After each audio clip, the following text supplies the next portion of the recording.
in your life. Finally! I've been waiting to say that for 2 long months. My voice just cracked. That's how excited I am to be here. Oh my God, you know yourself. Look at this crowd. We are live in the city that once banned me. But look at us now on billboards, on the Strip. We have taken over the beautiful Yahoo Sportsbook here at the wonderful Venetian Resort in the heart of Sin City as the eyes of the fight world are transfixed on Las Vegas this weekend. It's Canelo Berlanga, it's UFC 306 at the Sphere, but my friends, dare I say, no show will be better. No show will be better than what you are about to witness right here and now for the next, I don't know, it was supposed to be an hour, then it was 2 hours, 3 hours, we might even go 4. We're gonna get crazy here. I can't thank you all enough for being here. All the people in attendance right now, thank you so much. Thank you so much. This was free. You didn't have to pay anything to be here, and we have an absolute star-studded lineup of guests. Now, I will get to those in a moment, but first, you may be watching us on our old, new YouTube channel. You may have heard about a month ago, out with the old, in with the new. It's a new era. It's the Uncrowned Era. We have partnered with Yahoo Sports, the brand new Yahoo Sports, led by my friend and yours, Ryan Spoon, the president of Yahoo Sports. Give him a hand, everyone. He envisioned all this. Sam Farber and the whole team at Yahoo, they made this happen. They knew that the biggest decision of 2024 was the impending Helwani free agency. And they said, yes, we believe in the vision. We believe in the show. We believe in you. We believe in combat sports. So not only are we launching the Ariel Helwani Show, but we are also launching a brand new website called Uncrowned, uncrowned.com, MMA, boxing, pro wrestling. We are going to cover combat sports better than ever before. A lot of people are saying it's dead. Journalism's dead. Combat sports journalism is dead. A lot of people said I was dead. A man once told me he put a bullet in my head in 2016 that I would never cover combat sports again. Look at me now! Look at me now! On the freaking Strip, at the sports book. 9 star-studded guests. Now here's the thing, when the free agency was coming up, I was at the Olympics. I don't know if you guys heard, I was covering the Olympics in Paris, NBD. Yeah, sure. I remember someone also saying that, you know, I'm not a real journalist, that I'm just a content creator. No, that's fine, but I'm a content creator who made it to the Olympics. And then, as all that was happening, we were working on deals, and the most important thing for me, that it wasn't just about me. It wasn't just about me moving on and taking my show elsewhere or partnering with someone else. No, the most important thing was that my boys came with me. It ain't fun if you can't bring your boys, right? It ain't fun if you can't bring your homies, your friends, your colleagues. And so I said, great, but this guy has to come, and this guy has to come, and this guy has to come, and this guy has to come. And in the end, we have created around 20 or so new jobs. Yahoo has done everything that we've asked for and more, so I hope that you support us. By the way, I don't even know if I even said my name. I'm so freaking excited to be here. I'm Ariel Helwani, by the way, a.k.a. Helwani, a.k.a. El Nariz, a.k.a. Helwani Nose, a.k.a. Thug Nose, a.k.a. Mr. 10-7, whatever you want, you could call me that. So, today on the program, what do we have? Obviously, a big night tomorrow. We got a little MMA, we got a little boxing, we got a little celebrity. Steve-O, any Steve-O fans in the house? One of the biggest fight fans that I know, the great Steve-O of Jackass fame. I was on his pod yesterday, check it out, Wild Ride, in his van. He actually has a van that he does his podcast from. Anyway, I was on that show. We've got him coming up. We've got Roy Jones Jr., Mr. Pound for Pound. Mr. Y'all Must Have Forgot will be here. Jim Lampley, the iconic voice of boxing. Tracy Cortez, any Tracy Cortez fans? Viva Mexico, cabrones. Deiveson Figueiredo, Eric Nicksick, in my opinion, one of the best coaches in last year's Coach of the Year. Casey O'Neill, one of the best women's flyweights in the world. The list goes on, and in a matter of moments, my old friend, one of my best friends in the world, I always say, if I was getting married tomorrow, he would be in my wedding party. Maybe not best man, but certainly a groomsman, my old sparring partner, the one and only, the American gangster himself. The pride of Westland, Oregon, the bad guy, Chael Sonnen is already in the house. Early, never late. people thought that we had a falling out. People thought that we were fighting. People thought that, that there was a rift. It was all kayfabe. It was all pro wrestling. I asked this man, he responded within seconds. I'd be honored, I'd be there. But again, it's not just about me, it's about the boys. So let's bring up some of the boys. I said, look, we need the boys here. And you know who they are, the boys in the back.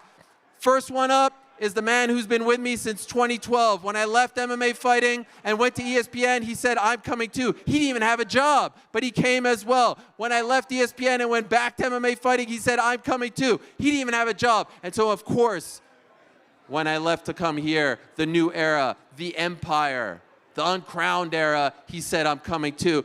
Everyone, give a nice warm Vegas welcome to the one and only New York Rick. Yeah, New York Rick in the house. My man, New York Rick.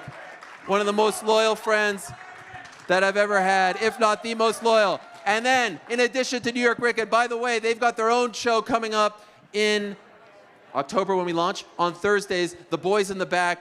It ain't New York Rick if GC isn't by his side. The biggest baby face in the biz, the man who's got all the picks, the pride of Georgia. Connor Burks is here. My man, Connor. What's good, brother? Thank you for sitting down. Oh, it's so good. I was nervous we were going to all have to stand up here. No, this is great. This is great. Guys, be honest with the people. Be honest with the people at home. By the way, if you're watching at home, thank you very much. The brand new YouTube channel. Be honest with the people at home. When I told you about this in its embryonic stages, when I told you about the dream, when I told you about what we, myself, and Super Agent Jerry had cooking up. Shout out, Jerry. Did you believe me? Did you believe? Oh, come on. I mean, I've been around too long to know not to believe you. Did you believe this? Did you think that this would happen? Look at This these is Look at pretty this. great. My Look at face. this stage. Look at these lights. This is something, man. No, I can't I'd be believe we're lying here. if I said I didn't believe you. Of course I believed you. Okay, fine. I've seen Look this at story these- play out a few Hey, look times. at these mic flags, too. Yeah. I mean, we look good up here. Look at this return. Look Look at at my these bald guys. head shining on the lights. I mean, we look The fantastic. two new hosts up here. Oh, that's great. I love it. And for you, GC, your first time in Las Vegas was UFC 300. Yeah, back in April. This is your second time. Second time. What a weekend to be here. Oh my God, it's incredible. Canelo Berlanga, Yeah. UFC 306 at the Sphere. Yeah. What are the vibes? What are the feelings? What are the emotions? I New mean, era? just talking to all these people, the amount of people that drop the money and are going to the Sphere tomorrow night is crazy. I mean, I'm jealous of them. I can't afford tickets to that. Yeah. I mean, it's going to be incredible. Yeah, it's awesome. People are. How many people are going to the Sphere tomorrow? Wow. We got the rich folks here, huh? How many people are going to Canelo? Anyone? How many people are going to Canelo?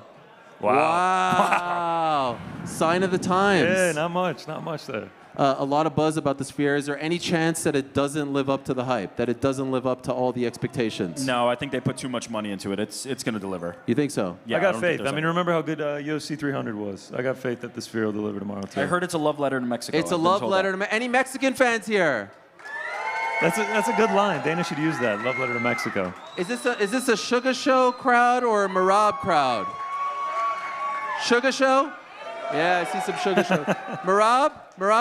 Yeah, New York in the house, or Georgia, whichever. New York. As of right now, it's kind of like a 50-50 pick'em, right? Yeah, Sean O'Malley's become the favorite. Looks like minus 135, plus 115. Okay. And we got Alexa Grasso versus Valentina. I'm assuming you guys, the Mexican fans, Alexa, the women's flyweight champion, Diego Lopez against Brian Ortega. Oh my God, you know yourself, this is incredible. Okay, one other thing that I want to say is that part of the new era is that the show and the crew and the boys in the back thing, it's all expanding. And so we have welcomed a new member to the squad. You'll be hearing him each and every show. You'll be hearing him on Fridays, his own show, The Crack. He was a part of 3-Pac, which was one of the most feared factions in mixed martial arts. We did a show for The Ringer MMA show. He is the pride of Blanchardstown in Dublin, Ireland. He is the one and only Pete Carroll. Show some love to Pete Carroll. Oh, look at that wink at the camera. Yeah. This guy's a showman. Yeah. Pete is in the house. That's good, brother. By the way, for those wondering, Mysterious Frank is here. And Frank, you're talking to me, but it's very loud in here. So whatever you're saying, I cannot hear. Can everyone hear you? Can you say anything? I can't hear him I'm at all. always talking. Oh, you guys hear he that? is. Don't you want me to Oh, be there he quiet? is. Ah, amazing. Thank you, Frank. Pete, welcome. This is amazing, boys. I mean, finally. I've been dreaming about being a part of this lineup, and here I am. It's incredible. I couldn't believe it when I walked into the casino today. we were here watching the Bills game yesterday. Your beloved Bills. Yeah, big win over the Dolphins. Big baby. win. Like the place had completely transformed. So fair play to all the Yahoo people. Incredible work. Yeah. It looks amazing. And beautiful to see all you beautiful people. You're all very beautiful. I mean, there's people 10 that out of drove 10. from Bay Area, San Diego. The commitment is unreal. PT, I heard you telling someone, how many times have you been to Vegas? 17 times. You counted. Yes. Where does this They've left a rank? dramatic mark on my life Yes. each trip. Where does this one rank? You've been to some big fights here, obviously the Conor era. This is special, you know? Like, this is a completely different thing. I feel like I was watching Conor do these amazing things, and now I'm watching you do these amazing Wow, things. that is And now quick. we're looking at ourselves doing amazing things. know, look at us I on mean, the this is screen, crazy. man. It's amazing. This is a truly brilliant trip. I'm a long way from my first trip, so I used to have to stay in Hooters, survive on chicken wings, and now we're living in the lap of luxury thanks to the great Ariel Helwani. Wow, Thank you so much. wow, and thanks to the good people at the Venetian and Yahoo as well. Okay, so we were once known as the Parlay Pals. What? How we're still stuck on this? And, I and, don't know. and then we were the boys? Juliana Pena wanted to call us the boys. It was always the pals. Okay, shout out to Juliana Pena, who's fighting for the belt on October 5th. She's one of our own. Juliana Pena, she's one of us. She is one of our own. All right, she is. She's going to be the new champ. So, because we're here, we thought we might as well actually make a parlay, right? Yeah. And so I would. PT will replace her though. PT's replacing Juliana. Wow. Yeah, Big that's shoes what we to fill. decided. That's what we decided. All right, so everyone, you have to give us your word. Whatever the parlay is, you all go do the same one when this is all I don't done. know. Is that That's a lot of pressure. Don't We'll take it. recommend We'll the take it. They exact don't same have to one. do this. They don't have to. They don't have to burn their money. If you're inclined, if you wanna ride with us, how about that? All right, so here it is. The parlay for UFC 306. Is there any Canelo involved, or is it just? If you want to take another, No, yeah. But I mean, you guys, or are we just doing UFC? I'm going UFC. I'm going UFC. Yeah, let's keep it UFC. All right, who's first? Who's first? Frank, you want to throw up the randomizer, man? Yeah. Yeah. No, we'll let Frank go first in the back, and then PT, and then me, and then Rick can finish it off. Okay, Frank. I don't know if the people can hear you, so I'm gonna relay your pick. All right. Can you guys hear Frank or no? No. You can hear Some him? say yes, some say Of course no. they can hear me. Come on. Come Okay. on. All right. All right, I hear that from him. I heard Yeah. him. So this is gonna be real simple. Keeping it real simple. Diego Lopez money line. Diego Lopez money line. It sounds like the people dig it. Yeah, the people sounds like the that people one. like it, Frank. Diego Lopez money line. That's first up. Is he the favorite, by the way? Yeah, minus 190 right now. Minus 190. All right. Who's up next? You want me to go? Yeah, Yeah. you go, man. Look, I'm going to upset a lot of people here, and I'm very sorry. I know the man is very spectacular. I know he's half Irish. I shouldn't really be doing this. But, man, I got Marab, and he's an underdog. Wow. You know what I mean? You boys are probably going to all pick favorites because you like that weak sauce. I'm picking an underdog. I'm going to try and make you guys some money. As spectacular as Sean O'Malley is, Merab Devilishvili is effective. He is one of the most effective guys in the sport. I watched him against Piotr Jan. Piotr Jan's one of my favorite fighters. I've been watching him since ACB. When they made that fight, I contacted his manager and I said, what are you doing, dude? This guy is a nightmare for everyone. And I really feel like he's going to be a nightmare for Sean O'Malley tomorrow. Wow. All right, Marab, plus 118. Yeah, he's taking a plus. These are going to do 118. weak sauce now. They're going to be like, you know, minus just say- 100. By the way, He keeps you're all in saying he the- keeps saying weak sauce. Last time when we watched the Bills Weak together, sauce. I took Bills plus 120, and he had to add in Josh Allen anytime touchdown scorer. He was like, If you're not- you're soft for taking Bills money He line is soft. straight. You need to go every Did time Josh you go. Allen score a touchdown? Listen, I don't No. care. Who had a Every winning time bet? you Who had a make a losing bet, bet? you've got to go up to the counter and you've got to say to yourself, are you afraid to die? gave Or me do this you want to speech live forever? yesterday. He gave me this That's what you war should say. speech to put in I a want to simple make some bet. money. Can by I the- just say, it was a tremendous breakdown. Yeah. It was a Yeah, it tremendous was a great But you breakdown. know, the parlay thing is like you all have to ride together. So you're creating some dissension off the back here. Let's Well, just you know, say, like- I'm going to add a new dimension to this. Yeah, I think. Juliana Do we was keep a him little around was if a we little lose friendlier. because of him on the first rip? How many strikes does this guy get? I feel like we go right back to Pena. We if he loses. go right back to This is Pena. just a feeling. It's a He's one stepping and in for done. the live show. Save us, Juliana. All right, you just talked all that shit that I'm going to go with a big minus money. I'm going to do just that. Yeah, Manuel Torres and Ignacio Bahamondes. I'm going to take that not to go the distance. That's a good- that is a yeah, good it's a show. Manuel Torres fight. That is good. But that is minus 400. Yeah, it's minus 400. All right. What do you think we're at now? Like approximately? Can you do the math, or is it too Like- hard? Minus 300? Yeah, no, we're at plus Yeah. plus Yeah, you something. took All right. Yeah. You took a dog. yes, all right. You're okay. So we got the 3 picks there. Rick, One finish more. this off. One final leg. What is it? And everyone go to the ticket counter over there. I'm inspired by PT. Thank you. I'm gonna take a risk here. I'm gonna go I'm out inspired on a by you. Thank you. Edgar Likewise. Berlanga, plus No. 2,000. New York? I mean, Yeah. I'm thinking about it.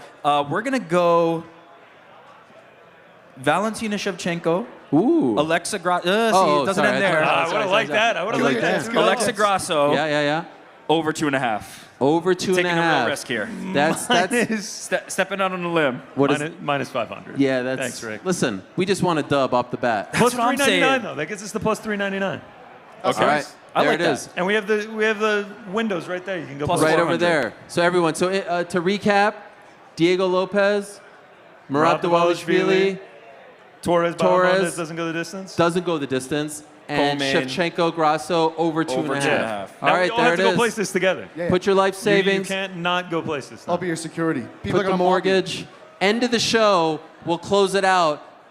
You love when people say to you, "Where are the slips?" Yeah, where right? the slips? We'll have the slip. We'll have the paper. You'll slip. have the actual Yes. slips? Yes. Amazing. We're also going to see more members of the team. The great Chuck Mindenhall, the man in the hat, is here. Shaheen Al-Shadi, the new editor-in-chief of Uncrowned.com. All these announcements were made earlier this week. Keith Idek for boxing, Cam Hawkins for wrestling, and many, many more names to come. I feel like I'm on cloud nine right now. I feel like this is a dream. This is something that I've been thinking about. The likes of Dan Lebitard and Howard Stern and Dan Patrick and Rich Eisen and Bill Simmons and the great Pat McAfee. They all have what I always wanted, and I feel like we are finally on that path. Yeah, you should feel good, man. Yeah, I appreciate that. I can't walk around the Venetian here without seeing your face plastered everywhere. And it's I wouldn't- outside, it's on all the boards. I wouldn't want to do it with any other crew than these guys, the people behind the scenes, Frank back there, all the people that have joined the squad, the new faces, the old faces, the medium faces. I don't know what's in between Medium, new yeah. and old, but it's very exciting. Gents, I love you all, but it's time to bring out the big guns here. It's time to bring out some of our guests. Thank you so much. Let's get this party started, shall we? Any old school Ariel and the Bad Guy fans from back in the day? I don't know if you guys know this, but when I got to ESPN in 2021, they said to me, no, sorry, 2018, golly, time is flying. They said, yeah, we've got this new platform. It's called ESPN Plus. There's nothing on this platform. And we're counting on you and the largest arms from Westland, Oregon. We're counting on you guys to build this thing.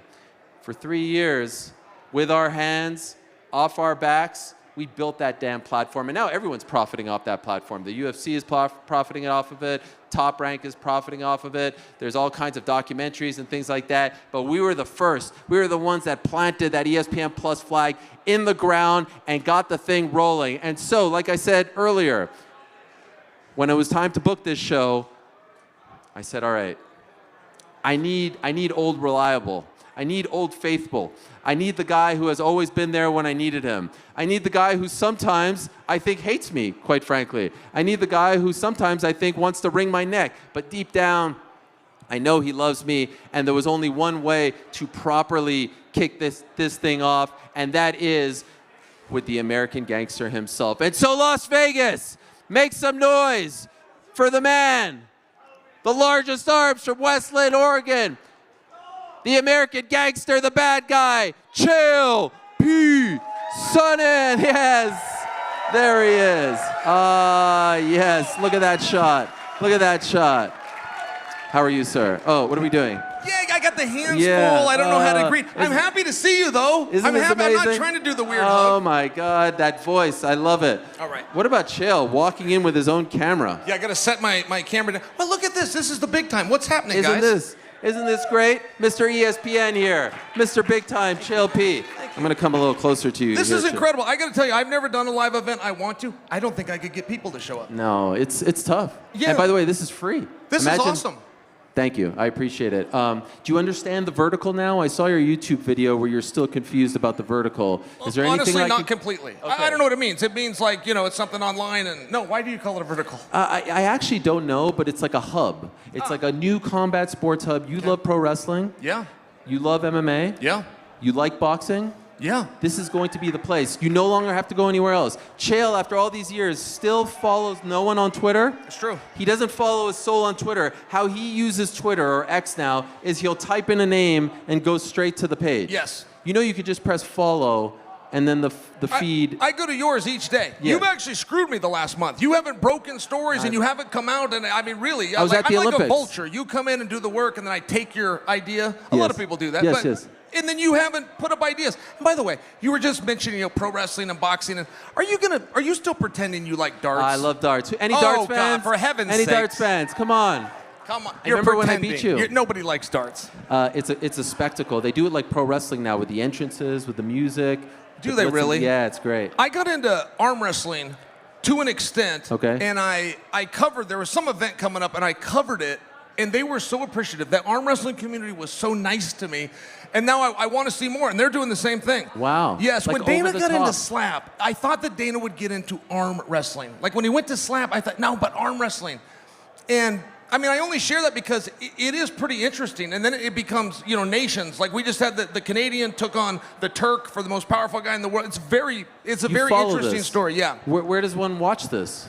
It was all on YouTube. They're doing pay-per-views for arm wrestling. I've only covered one. I'm looking to you branch commentate into on it? something. Yeah. Really? No. I just did on my YouTube. Okay. But then they invited me to come comment on it. Like they were very grateful. I just imagine like darts would be thrilled to have a guy like you. I mean, you said it. What about the power slap? Are you a fan? Okay. I'm not against it. I'm not a hater, but I don't get it. I don't know what the rules are. And then if you knock somebody out on your first punch, do they get to come back to wake and hit you? I don't know the answers to that. And then what are the judges looking for? I don't know. You don't know. I don't know what the rules I don't know either. I really don't. I think it's either you knock someone out or you don't. Yeah. Paige did well in it. Your Yes. old friend Paige Van Zandt. I think you get three cracks. If nobody goes down, I think you have three cracks, and then the judges look for things. Yeah, what do they look for? Well, I know one of them is you're not allowed to move when they hit you, but everybody does. You roll with it, and so it's kind of who's the best actor, who times that roll the best, but that does get judged. And I don't know. I follow gymnastics a lot, and there's things that judges look for, like you stick the landing, but there's ways to pretend. I'm not hating. I sound like I'm being a hater. I'm not. I'm open to the idea, but I don't get it. Okay. And they've never invited me, by the way. I don't know where you get a ticket. I think you have to be They haven't invited, and I invited you? haven't been invited. So, I mean, what am I supposed to do? No, forget it. You are going to the Sphere tomorrow. You're here yeah. for ESPN Yes. to cover this big event, UFC 306, Noche UFC, presented by Riyadh Season. I was talking to Chael before, and you were... Okay, so what can you tell us? Because Chael is actually one of the few human beings on the planet that has actually been given a sort of behind-the-scenes look at what they're planning on doing. There's a lot of mystery. Yes. There's a lot of intrigue. What can you tell the public, the people at home, about what they're going to see tomorrow? Guys, it is awesome. I got to tell you, I'm colorblind for one, and I'm not super in artistic things and stuff. I remember being on road trips with my dad, and he'd say, "Oh, isn't it beautiful? Look at this part of the country." I didn't get it. I just wanted to get to where we were going. So I share that because when I walked into the Sphere, first off, I had to go through security that confiscated any kind of camera that you would have, including your phones. They will take them, and you've got to get them on your way out. You have to read a form and then sign a non-disclosure agreement to discuss anything that you saw. Like, It is a very big deal to Dana that the reveal happens at 7 p.m. on pay-per-view. And that alone, by the way, I thought was really interesting. So I went to the Sphere yesterday. I got stopped at the concession level, not actually able to go into the arena. Did a whole hour show with ESPN, spent about 3 hours there. I was not allowed to go into the arena. Today I got to go in the arena, but security went with me. I was never alone, and they're just watching to make sure that you don't break any of these rules. And I've got to tell you guys, it was remarkable. It was awesome. If I had a stronger word to use, I would use it. Like, I've never seen anything like this. And I was telling Ariel, the only thing that would come close, by example, would be the opening ceremonies to an Olympic Games, which takes 4 years and has the funding of the host nation. And by the way, the Sphere beats it, but that's the only thing I can think to even compare it to. So one thing that I was wondering, and that's a hard sell right there, and I believe you. I feel like the Sphere is part of the appeal for pay-per-view, right? Mm-hmm. But there's prelims. How are they going to do that? Because ultimately, I think they want people to buy the pay-per-view to see how it looks. It's part of the show. Oh. So there's going to be like 5 hours of free access to this on ESPN Plus, on ESPN. Yeah. Do you think that they're going to up it come pay-per-view at 7 p.m. local, 10 in the East? Do you know what I'm saying? Yes, I do. Because the reveal, I actually think this is one of the few times that the whole card could have been pay-per-view. Because I want to see what it's going to look like when Raul Rosas walks out. Yes. Curtain jerker. 4:30. You know what I mean? I never considered what you just said, but you're right. They're not going to show it. And Dana's, he's calling it like a movie. But the one thing about a movie, Ariel, you can't do a movie live. You don't know how long the segments are. You got a fight that's scheduled for 15 minutes and is encouraged to be over faster. You got 2 fights that are scheduled up to 25 minutes that are encouraged to end early. Like from a production standpoint, what Craig Bersari and crew is going through, I really can't imagine. But you make a great point. Yeah, if you show that on the prelims or you show that on free TV, now people know. The intrigue is a little, there's so many, you love a good storyline or two. There's so many amazing subplots going into this weekend in addition to the fights. Let me break them down for you, okay? Sure. Number one, Mexican Independence Day weekend historically has been a boxing weekend. Yep. Over the last few years, it's been a Canelo weekend. Canelo's fighting this weekend, but the UFC is also in town. Do you get uncomfortable when you say Mexican? Like No, Mexican fighters fight like a Mexican? No, why? I don't know. There's something about it that I used to get uncomfortable. I mean, it's very accepted now because Dana came out and told everybody, like, if you get that, it's the biggest compliment you can get. But I don't know. I feel weird. I don't know. You don't feel weird when you say Chael feel uncomfortable Mexican? saying no? They're all saying right. no. They're saying it's respect, I don't want to. right? It's meant to be as respect. Yeah. All right. Continue. So we have Canelo literally down the street at T-Mobile, and then you got the UFC at Sphere. That's storyline number one. Storyline number two is T-Mobile is the unofficial home of the UFC in Las Vegas. You go to T-Mobile, there's a UFC logo, there's UFC pictures of fighters. Dana White has been saying, and none of the media have been asking him follow-ups on this, which is infuriating. He keeps saying, my beef isn't with Canelo, my beef isn't with Al Heyman, with PBC, it's with the MGM, he keeps saying. He did. And he never follows up. Not on him to follow up, no one's asking him to follow up. So what's the beef? They've got this deal. So it's Dana White versus MGM, and then on top of it, it's His Excellency Turki Al-Sheikh, who is the big boxing guy, who's on this particular night not siding with boxing, siding with the UFC to go against Canelo, who's the guy that he tried to sign to have a fight in Saudi Arabia, potentially against Terence Crawford. There's all kinds of fights going on here. Yeah. I love this. No, I love it too, and I think that's the most fascinating thing. Like, one thing about Sphere and how impressive it is, and Dana talked about it, and this can't be embellished. Like, he's the CEO of a publicly traded company. Like, you can't just throw numbers around. So when he says, I spent $16 million on this, and then came back and said, I've now spent $20 million on this, those are the actual numbers. And I'm only sharing, when you do look at it, he's the world's most famous promoter. He's the world's most successful promoter. He didn't need to do this. He has something called Fight Island, which has never been done. He legalized this in all 50 states, which has never been done. He played Madison Square Garden to a $17 million gate. I mean, Dana's career is solidified. He did not need this. There is nothing like a grudge. There is nothing like pissing off a powerful man. And I agree with you. That is the part of the story that has gotten buried, and it's the whole thing. It's the hottest part of this weekend. Couldn't have said it better. Okay, so here we are, 24 hours before the big event. I feel like the main and co-main are complete toss-ups. 50-50 fights. Yep. I have no idea. You tell me maybe you looked into a crystal ball and it went the distance, I say Merab wins. You tell me it's a knockout, I say Sean wins. Co-main, I have no idea what to expect. Give me I don't know if you can't say your picks, I don't know what your feelings are, but like, what are you feeling? Because I really don't know how this goes. Main event, Sugar Sean, Merab, and how do you say his last name, by the way? One time I committed 11 imprisonable felonies in 44 minutes. Wow. But you know that about, it's very weird that you would think like, oh, you shouldn't say something because that's the rules. In like 44? I'm this big rule follower or something along these lines. Well, there's a lot of laws. It's hard to keep track of all of them. That's true. I will tell this to you though. On the Grasso-Shevchenko fight, I would like for us to have an agreement ahead of time that they are done. This is it. I wasn't pushing for this third fight. Somewhere in there, people felt like it was the right thing to do because it was a draw. I'm all in. Shevchenko, who's the challenger, resisted it, wanted to get it in Kyrgyzstan, where they don't even do a venue, says she can't get a fair shake if it goes the distance, which, by the way, she makes a very legitimate point. Tyson Fury said this, and people were furious when he said it about the Usyk decision because Ukraine was at war. They were furious with him. He made a very fair point. I thought that going in, you better not let this go to a decision. And I'm only telling you that because if she doesn't want to fight her, how are we doing this fight? We've demoted it from main event down to co-main event. Nobody's asking for it in the first place. And I'm not trying to be a hater, but it's on her. Secondly, let's go to O'Malley. Every single fighter I have spoke to, which is probably around 8 or 9, but 100% of those 8 or 9 have said O'Malley and O'Malley by knockout. They've even gone further and said that Merab is going to come in for so many takedowns, which leaves him exposed, and O'Malley's going to knock him out. Maybe. I mean, since 1993, we have proven that the dominant grappler has an advantage generally in these cage fights, but we're in a new era, right? Holly Holm brought it in, and Adesanya helped to solidify it. Now you got Sugar Sean and the stuff that he does. I'm just sharing with you, it's not a foregone conclusion. This is a very difficult match. And Sean, as big of a star as he is, and a lot of people are saying, well, the UFC hopes that he wins because he's a big star. He's a huge star, but Merab's ready.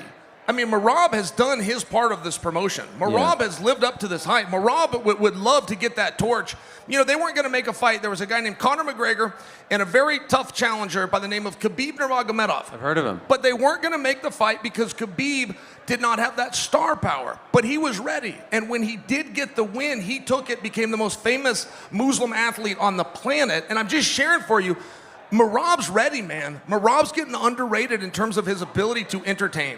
Okay, so is there a Is pick that in fair? there? Is there a pick in there, or? Sure, I'm taking Sean. Oh, you are? I'm taking Sean. Wow. But I'm admitting that I am influenced by 100% of the fighters telling me that he's going to win. Like, that did influence me. I will say, if Sean beats Merab, and if he beats Umar Nurmagomedov, I know it's a couple of big ifs.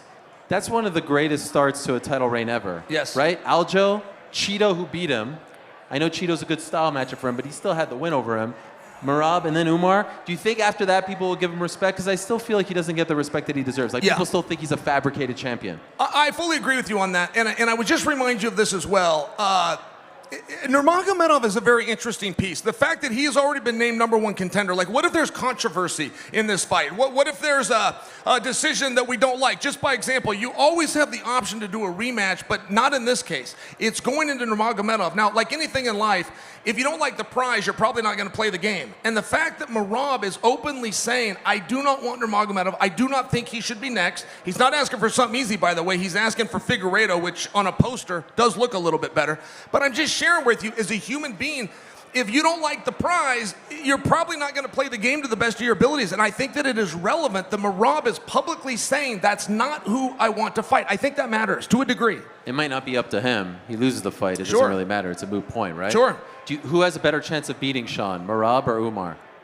I think that Umar does. Yeah, I think Umar's very good. One thing, Corey Sandhagen did make him look human, though. And Corey won some moments in there and stopped some of the grappling. And Umar is special, man, but so is Merab, and so is Sean. Can I tell you the one that surprises me? Diego Lopez, at one point, was a 2.5 to 1 favorite over Brian Ortega. I strongly disagree with that. Now, that line has closed. It's plus 150 to minus 130. But one thing about Lopez, he has openly stated, I don't know if people are hearing this, he has openly stated, to win this fight, I must finish him. And it's like Mike Tyson said, if you go for the knockout, you will not win the decision. And I don't believe that he can knock out Brian Ortega, not in 15 minutes. I think Brian Ortega is dog tough. He reminds me of a Diaz, the way that he can take shots, he can push through it like a zombie. I just don't see him going to sleep, and I think that that's relevant. Diego is openly saying, I'm putting my energy in to finish him, and I don't believe if it goes to the cards, I can win. I think that matters. It does matter. Back in June, they were supposed to fight. Ortega couldn't make the walk. They called Dan Ige up. He pulled a Chael. Honestly, I didn't think that he was being sincere when he said he would do it. Unbelievably, he did it. He lost, but it was a valiant effort. What do you make of all this John Jones stuff? That was my segue. Because there was once a time where John Jones was called up 11 or so days, 10 or so days before UFC 151. They said, Dan Henderson is out, you're in. And he said, thanks, but no thanks. Right? All this talk about him being pound for pound, #1. Dana continues to go on and on. People get upset about it. Your thoughts on that? Is John Jones the best pound-for-pound fighter in the world right now? Not the greatest of all time. You understand the distinction, right? Yes, I do. Is that a yes? Is John Jones pound-for-pound right now? No, right? How could he be? It doesn't make sense. There's a distinction between greatest of all time and #1 right now, right? Yes. I had not thought about it in the terms that you just laid out until you just laid them out. And you make a very fair point.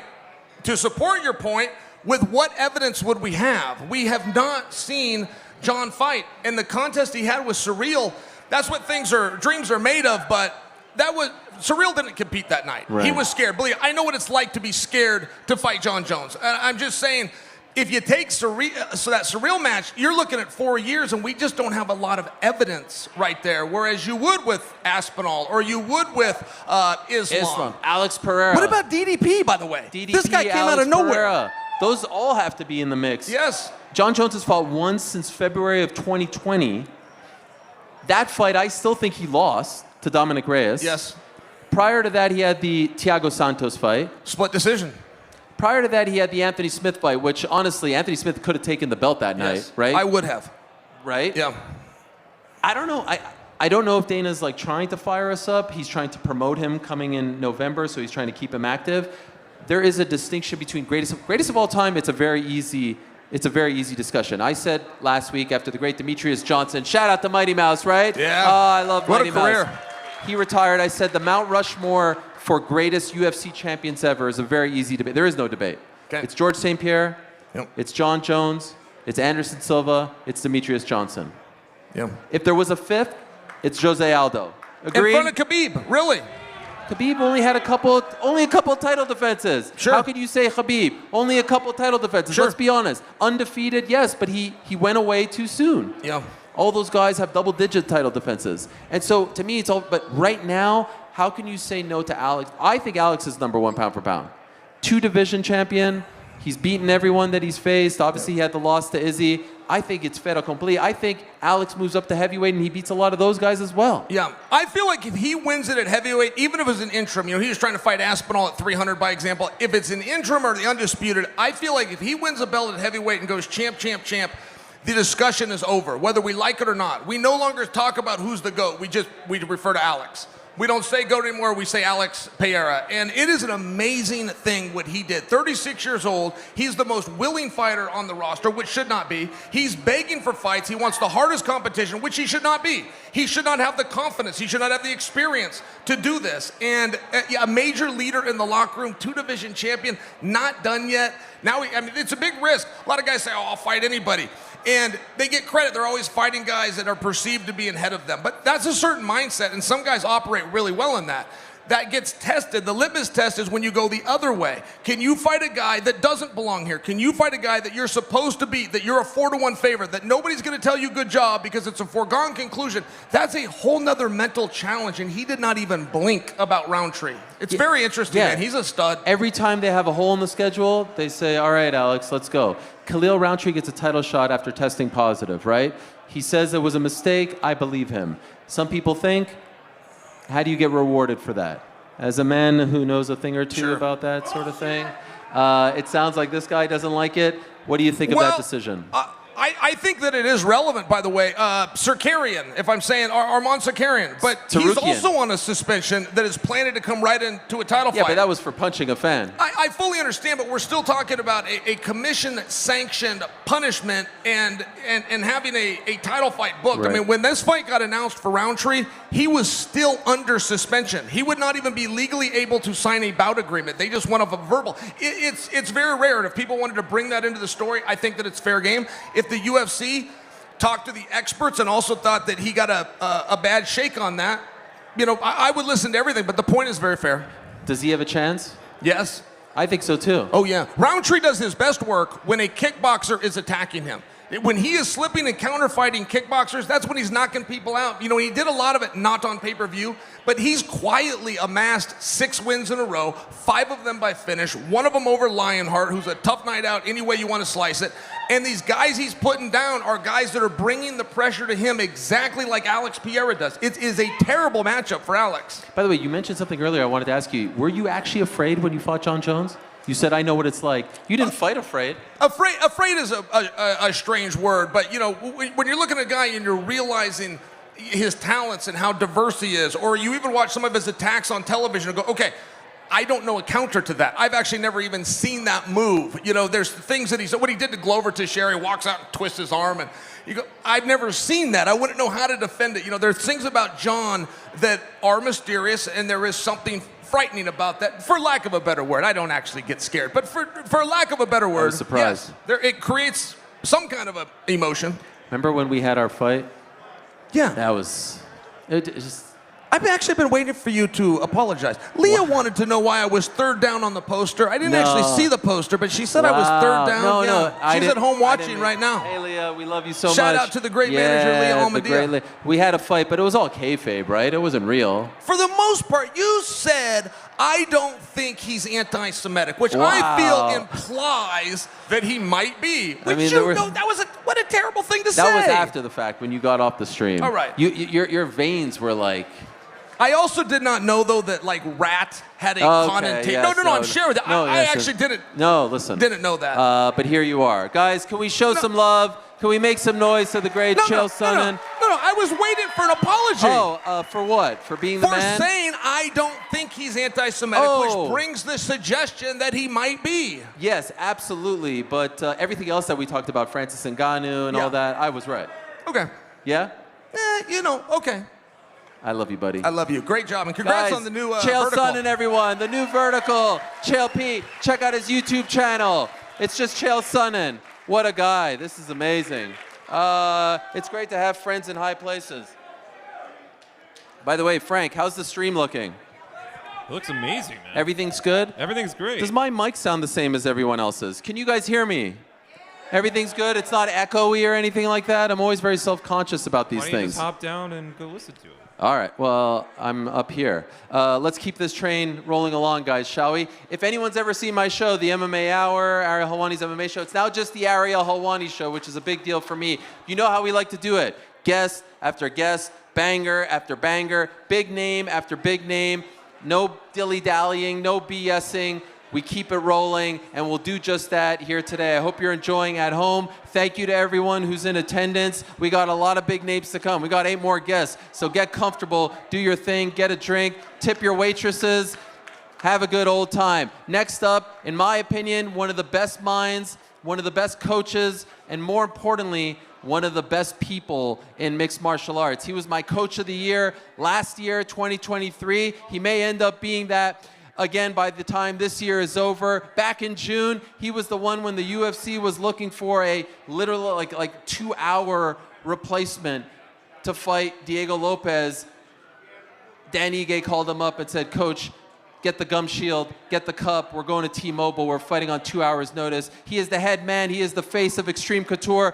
Make some noise, show some love to the great Eric Nicksick, everyone. Yes, Eric, thank you so much. Thank you so much. Also, some of the best hair in the business, too. Look at this thing. Holy smokes. I'm selling turkeys. It's flowing. Frank, his mic. Good? Can you guys hear him? Yo. There it is. Let's go. Yo, thank you so much. This is great, right? Bro, I'm so pumped for you right now. Thank you. Amazing. And the crew you got together? We got the whole crew. The Wow. whole. It's You know what the it's like. Avengers right now. You know what it's like to be a part of a team, right? I very much. It's not the same if you're solo. Right. You have to have your boys. You have to have your army. 100%. It's kind of like a fight team. 100%. This is the fight team, but you got the ones. You got the Avenger crew now. Thank you. Thank love you. it. How are you? Good. Busy. How many fighters you have tomorrow? 12. No. Oh, Jesus. I have Zell Huber Yeah. in the corner. Lazy Boy trains with us, and then Raul Rosas trains with us as well. Okay. But Lazy Boy and Zell Huber are back to back, so it's easier for me just to be back there with Zell Huber. Wrap his hands, warm him up, and then.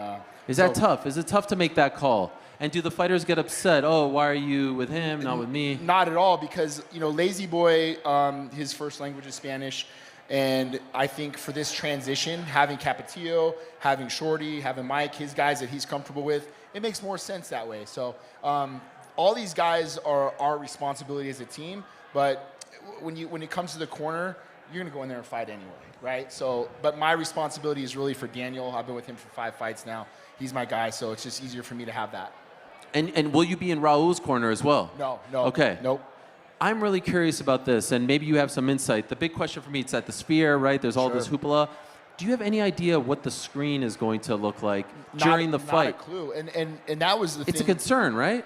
To a degree? Yeah. I mean, is it going to be on? Like, Right. how's that going to work? Isn't that distracting potentially? Absolutely would be. I mean, thinking the way that we'd be staged, but from what everybody said is like the way that we're sitting where the octagon will be, that like the screen is more up here. But it would still be out of your peripheral if you're sitting in the cage and you're fighting. So I'm curious too, man. I'm sure they figured it out and they got something for it, but yeah. You haven't been on the inside. Nothing. They're keeping it locked Nothing. up. Yep. Have you ever actually been in the Sphere? Never.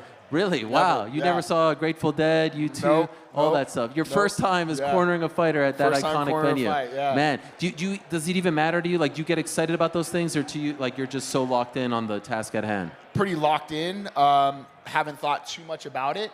I think when you talk about like those cards and you're like UFC 100, 200, the ones that are kind of like, you know, the one to me that really stood out the most was the pandemic fight in Jacksonville, the first sporting event during the pandemic, right? And you're like, oh shit, like there's nothing else to do. Everybody's gonna be watching this fight. That did have a different feel to it. And then it was quiet. There's nobody there. Francis knocks out Jairzinho. It sounds like a gunshot goes off, right? There's no cheering. It was just an eerie feeling, you know? So those ones kind of stand out to me the most. Speaking of the great Francis Ngannou, it was just announced not that long ago that he is coming back. Yep. October 19th in Riyadh, Saudi Arabia. There was some talk maybe he'll take the rest of the year off. Yeah. Obviously, a very tough year, unspeakable tragedy that he has experienced, and no one would blame him, right? If he took 3 years off, no one would blame him. Where is he at right now? What could you tell us? I believe he's back home in France at the moment? So he's in Paris right now. He's doing camp. I head out there Tuesday. Dewey's there now. Tripp is there now. And then I'll be there for about 12 days, and we're going to get into more camp. I'll come home, help Ige and a couple guys get ready, and then I'll head back out to Saudi Arabia with him. But he's doing great, and I think you nailed it on the head. There's no parent should ever have to go through that type of tragedy. And for me, it was about getting him home and keeping him occupied. It had nothing to do with wanting him to fight again. It just had to do with like being around my brother. And the best thing that I think for him was, the best therapy was being around the boys, being in the gym, and training to keep his mind off of things. Now, if that training in that process, if it lit a fire underneath him and gave him motivation to fight again, then great, so be it. But like you said, none of us were ever going to, I told my wife when that happened, he might not ever fight ever again. Right. You know, we don't know. I didn't know what his situation was. And then we went to dinner. It was myself and Dewey and Francis. And, you know, we had this long conversation. We were there for about 3 hours, and there was tears and there was everything, bro. Like, it was tough. And then at one point, Francis looked over at me and he said, hey, this next one we do it for Kobe. And I was like, oh, shit. All right, like, it's on now. So as a coach, it's nice to understand your fighters' motivations. And those motivations change every camp. Things change. Things happen in your life. And now I know what I have to lean on. I know what he's preparing for. We have a very tough opponent ahead of us. But, you know, when shit gets rough during camp and you're tired and everything else, I know what I can draw out of him. And for those that may not know, Kobe, of course, is his son. And this isn't an easy fight. Right. Renan Ferreira may not be a household name, but he's a freaking giant, right? He's a giant who big man. can hit really hard. Yeah, he's a big man. Yeah, good all around, and very underrated. I think maybe because of, you know, he's not on a well-known promotion, but you know, when he saw his fight against Ryan Bader, I think that kind of put him in the masses, and a lot of people understood who he was. Can you clear something up for us? And it's really something maybe for Francis, but I know you're so close to him. A lot of people, including myself, thought that some of Renan's comments at the press conference were out of line and in very poor taste. Did you talk to him about it, and did that piss him off? Did it make it more personal? It came up a little bit in conversation because we were in D.C. together. But I think there was an understanding that there was a language barrier, and he might not have understood what was being said and how to properly present it or translate it. So I don't think Francis took it to heart that way, knowing a guy that English is not his first language, and Francis Ngannou. So I don't think he took it personal. I think that if you have to use something like that as bulletin board material, you're in the wrong sport. Okay. This dude's going to try to take your head off, and we're trying to knock his fucking head off, you know? I love it. Yeah. I freaking love it. Francis Ngannou, by the way, gets Renan Ferreira October 19th, PFL pay-per-view on DAZN, ESPN Plus in Riyadh. You got so many big-time fighters, and I believe one of your middleweights is fighting for the belt next. It hasn't been officially announced, but it seems like all roads lead to DDP versus Sean Strickland too, right? Here we go. Yes, we're back. It could almost be a year later. Do you have any sort of time frame yet, or not quite yet? The last I heard from Sean is we're just waiting on DDP's health and when he agrees to fight. So I'm assuming it probably won't be until next year sometime. That's my guess. I mean, we're running pretty close on time now, so maybe January, February of next year. Were you surprised that DDP beat Izzy? No. Not at all? Not at all. Why? I was 50-50 on that, you know? I was 50-50 on that. But I've gotten to know Dricus pretty well over the last year or so. I like the guy. I think he's a good dude. But we had some interesting conversations, even leading up to the fight with Sean, when I was breaking down tape and just kind of watching his evolution, if you will.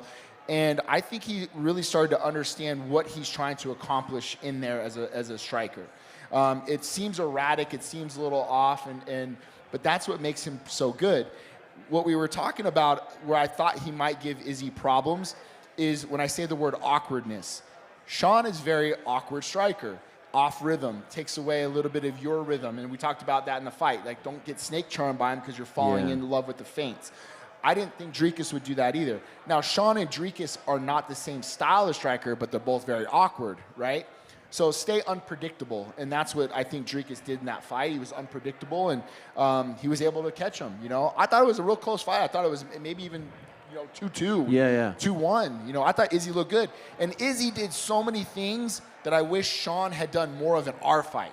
Like and what? Especially the teeps. The teeps. And then I liked what Izzy did with the body work. I really liked that too. So there were some things I took from that fight that Izzy presented that I was like, okay, these are some things that I can capitalize on for our next game plan. What is it about DDP? Because every time people are saying, like, it doesn't look like he's going to win. He looks awkward. He looks unorthodox. It's heart. I think it's heart. I think it's confidence. And I think he's like, it's hard to say. It's like, he's not worried about the person that he's fighting in front of him. He's not fighting, he wasn't like enamored by fighting Israel, right? He wasn't like, oh, I'm fighting Israel and I'm going to fight this guy tight. And he's like, no, he's fighting me. He's got to worry about me. He has this confidence about him that I think that a lot of people don't have. And now he's continually winning. And what is that going to do to his confidence? Continue to build, right? So I think he's just a particular style, but hey, his cardio got tested versus Sean and he passed. He was in a little bit of adversity versus Izzy, and he passed that test as well. So I think the more and more he continues to win, his skills are going to get better. But to me, it's his heart, and I think he's a smart fighter. Sean's win over Paulo Costa, how would you assess his performance? C+. Really? C+. Why? I felt like we could have done what we did in round 3, the whole fight. Okay. The whole fight. So I made a comment to Sean, I think maybe going into round 3, or we did 5 rounds. Yeah. Yeah, but it was around 3 or 4. Okay. And I said, Sean, you fought Izzy with nothing to lose. You fought Dricus not to lose. I need you to fight Paulo with nothing to lose. Because we're going to try to outpoint this guy, and I was so nervous I saw the way the judging was going that entire night. I was so nervous, and when the judges read the card and it was split decision, Sean looked right over at me, and I'm like, bro, I told you. You know what I mean? Like, this is they're not looking at just your jab anymore, right? It might land 100 times in a round, but we need to present more scoring criteria for a judge to be able to go, right, okay, there's the teep, there's kicks, there's this, right? So that was what I was worried about, and I think Sean could have done that more often. We probably could have put him away. Wow, you think so? Oh, yeah, 100%. Did he feel the same way? He knew exactly what I was talking about. Okay, so he won't take that personally. If you came to the gym and watched Sean Strickland spar, you would watch this dude and go like, who stole your money? Wow. Like, he's trying to kill in there because you can't lose a sparring match, right? Right. You just spar as hard. He spars super, super hard. Then in the fight, it's a little bit more tactical, and I understand that, and you're trying to win and everything else, but I think that's why our relationship is so good. That's what he trusts me and our dynamic is. I'll tell him, bro, quit being a little bitch. You got to go, So. Speaking of the training room, I heard you recently speak a little bit about being in there with Khabib. Oh yeah. Could you tell the public who may have missed those comments what's that like? Sure. And surrounding which fight was that? This was a while ago. This was Khabib was training, doing some stuff at the PI. And this is a funny story because I actually had Bilal Muhammad on the podcast. Yes, the new podcast, week. Versus Us. Yeah, Versus Us. Versus Versus podcast. Us. You're doing a great job with that. I love the setup. Thank you and Randall. Yeah, it's fun, right? That's my guy. I love. Yeah, definitely. So Khabib had been doing these practices at the UFC PI, and I had asked him if it was cool if I sat in and watched on the practices. He's like, yeah, come in. And I just wanted to kind of see the format and what he was doing, how he ran things. And it was very serious. And you understand why these guys are the combined record of 68-0 when you look at the three of them, right? The warm-up is calculated. Everything that they do, there's no music, there's no talking. If you're not invited, if you didn't get okayed by Khabib, you're fucking out. Really? And so Bilal brought, I can't throw Bilal under the bus, but Bilal had a friend, his wrestling coach, had brought a friend that was going to go work out. And the friend kind of thought it was okay to maybe warm up on the mat while the guys were warming up. And Habib was like, yo, who's this guy? And this dude was huge. He's like 6'6", big bodybuilder looking dude.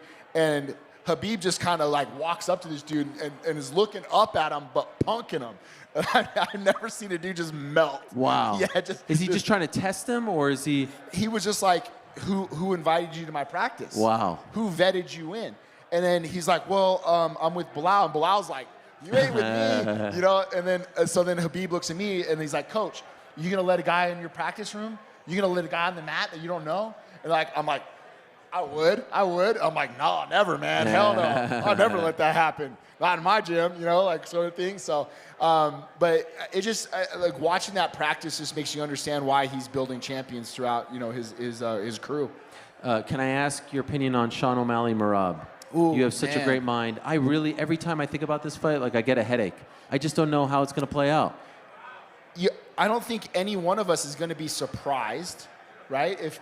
If you open the paper up on Sunday and you see Merab wins by decision, you're not going to be surprised. Right. I love Merab, and I consider him a friend, right? But if I'm looking at this from an analyst standpoint, I don't know how Merab's going to knock him out. I don't know how Merab's going to submit him.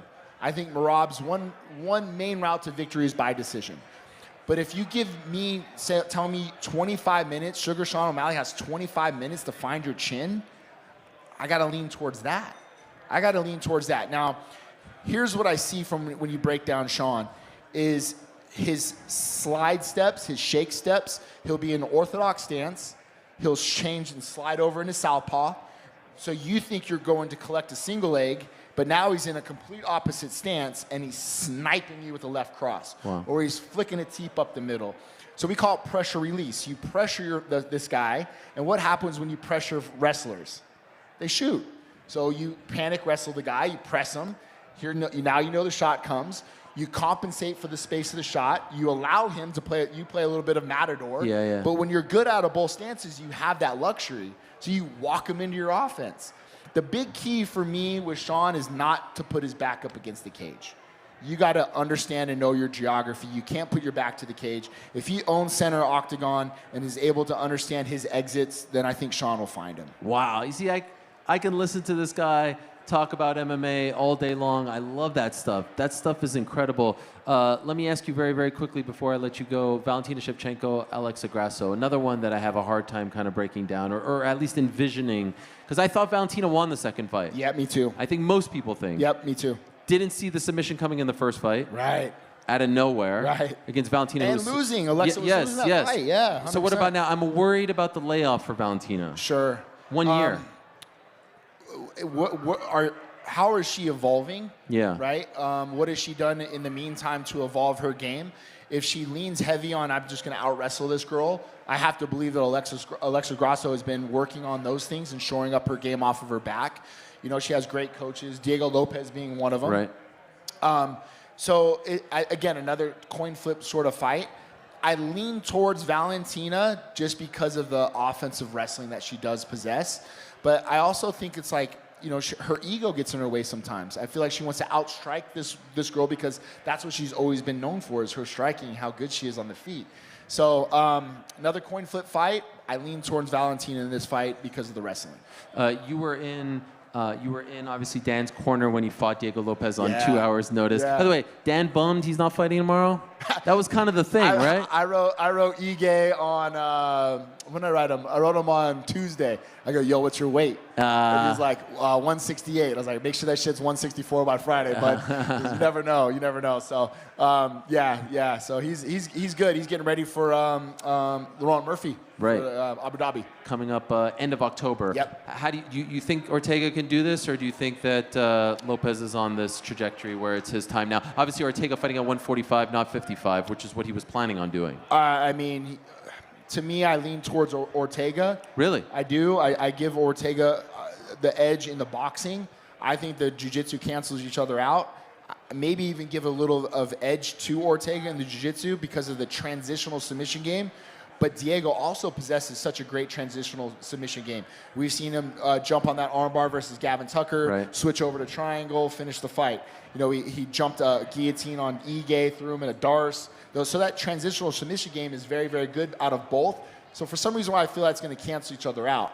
But when you look at the style of boxing that Diego possesses, he likes to be inside the pocket. A lot of uppercuts, a lot of hooks, backside knees, things like that. I think Ortega uses his length, stays long, straight linear punches. He could pick him up apart from the outside. I lean towards Ortega in that fight. Kind of rooting for Diego, though. Yes. Wow. What a mind. What a guy. The great Eric Nicksick, everyone. Show some love to one of the best minds. And like I said at the top, one of the best people in MMA. Thank you so much. Thanks, man. You're always there when we need you. Really appreciate it. Everyone, Eric Nicksick, the man at Extreme Couture. Thank you so much to him. And incredible hair as well. Unbelievable. You guys having a good time? Are you having a good time at home? Watching on our YouTube channel, the brand new, the old new YouTube channel. Frank, how's the stream? Is it good back there? Best stream ever. You changed something with my mic and it sounds way better now. What did you do? You know, because I'm it was not gonna killing tell you. me. But something was different, right? Absolutely. It was a little echoey, wasn't it? Now it's like crystal. I mean, it's crystal clear now. That's all that Should we matters. start over? Should we bring Chael back? Let's do it. Take it from the Okay, top. no, I'm just kidding. I'm just kidding. All right, we continue to roll along. Like I said, many more guests to come. Can't wait for it. It's so great being here. Such a lovely, lovely weekend in Sin City. And our next guest, dare I say, is the uncrowned, get it? Uncrowned #1 contender in the men's bantamweight division. He is a former UFC flyweight champion. He's now, in my opinion, the man who really should probably be fighting next for the belt. But, you know, there's different things at play. He just had a fantastic performance in Abu Dhabi in August against the great Marlon Chito Vera. He's undefeated since moving up to 135 from 125. Could we get a little figgy, figgy, figgy? Can't you see? Sometimes your words just... He is the pride of Brazil, Deiveson Figueiredo. Also being joined by his head coach and the man, Captain Eric. Look at this guy. Figgy, Figgy, Figgy, Figgy, Figgy. Ah, yes. Obrigado, Deiveson. How are you, my friend? Bom dia, boa tarde. Captain Eric. Good afternoon. Look at this guy. The best dressed coach in MMA. How this one? Yes, this is for you, my friend. Wow, the god of war. Deutsch de Guerra. I speak a little bit English. Wow, breaking news. Good Deiveson with the afternoon. English. How are you? Good, good. Wow, you learned English, huh? Yeah. Who taught you, him? My translator here. Yes, I love it. So what brings you to Las Vegas? Why are you in Las Vegas? Talking in the mic. Por que você está em Las Vegas? Bom, cheguei hoje para ver a luta de Sean Strickland versus Morgan Merab, né? E vamos ver, eu sei que vai ser uma luta muito quente e eu tenho certeza que todos os fãs vão ficar satisfeitos com a luta que vão ver amanhã. I came to watch the fight between Sean and Merab. It's going to be a very good fight. I'm sure all the fans are going to love it, and that's why I'm here to see who I'm fighting next. Okay, so you say next. Is there a chance that you fight the winner of tomorrow's main event? Você acha que tem chance que você luta o vencedor?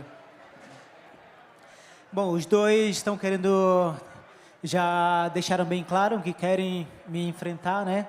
E eu quero deixar bem claro também a eles que estou 100% preparado. Eu sou um ex-campeão da categoria de baixo e estou aqui para conquistar o cinturão de cima. Então eu vou continuar treinando todos os dias forte para ter essa conquista em minha carreira. I'm here to let everybody know I am prepared and ready. I'm the former champ. I'm 3-0 in this weight class, and I'm ready to take this title. I'm the uncrowned king. Yeah, I love that. I love that. And so how do you feel? It seems like they're leaning, at least for now, they're leaning towards Umar Nurmagomedov. How does that make you feel, considering what you did at 125, at 135, that they seem to be leaning towards him as the #1 contender? Como você está sentindo com eles considerando Umar para lutar pelo título agora e você sendo o ex-campeão do UFC 3-0 na categoria? Bom, eu sou um cara que subi da categoria de baixo com um grande nome, como ex-campeão. O Maia é um garoto que está chegando, tem um potencial muito bom e tenho certeza que um futuro breve ele vai conquistar o cinturão. Mas eu sou a bola da vez, né? Todos os fãs têm certeza aqui que me conhecem e eu sou um cara que nunca lutei com pessoas fracas, né? Sempre lutei com pessoas fortes e subi para a categoria de cima enfrentando os melhores. E agora eu me sinto 100% preparado para lutar pelo cinturão. Yeah, you know, Umar is a great young prospect. He's got a great future, a lot of potential, but I built my name at the 125-pound weight class, and I'm coming over with a big name as a former champion, being 3-0. So I'm 100% prepared and ready anytime for this weight class, and you can even check out his shirt that he made just for this. Oh yeah. I have one this for you. For me? Yeah. Ah, obrigado. Oh wow. O Thank Rei you. da Selva. Merch from Deiveson. We want that hanging up on Uncrowned. O Rei da Selva. Get Figgy with it, baby. Yeah. The Uncrowned King of the Jungle. I love Look it. look at the front. Explain it. E eu queria eternizar ela, se possível, você colocar aí um quadro para mostrar o mundo em seu programa. Sugar melts, machines rust, but the God of War reigns. Wow, and that's a reference to Sugar Sean O'Malley and Merab Dvalishvili. You know what I like? Deiveson Figueiredo against Umar Nurmagomedov. May the best man win. The winner fights for the belt. Why aren't they doing that? Ok, a luta que ele gosta é você contra o Merab. Desculpa, você contra Umar. Tipo, por que eles não estão fazendo isso? Eu não sei o que pode acontecer no amanhã, mas eu subi para essa categoria e venho enfrentando caras no top que são muito fortes e eu quero ter um feito em minha vida, que é conquistar o cinturão. Eu não estou olhando para o Omar em uma luta agora, mas meu foco é no vencedor de amanhã. Wow, you speak Yes, Portuguese. they could do someone. that. I like They could it. do that. I'd like to fight the strongest top people in this weight class. I've done that already, 3-0. A former world champion, the former #1 contender already. And I want to fight the top. So Umar's, right now, he's not in my, as my target. My target is the winner of tomorrow's fight, O'Malley versus Merab. Wow, who do you think is going to win, O'Malley or Merab? Quem vai ganhar? Quem vai ganhar? Quem você acha? Amanhã.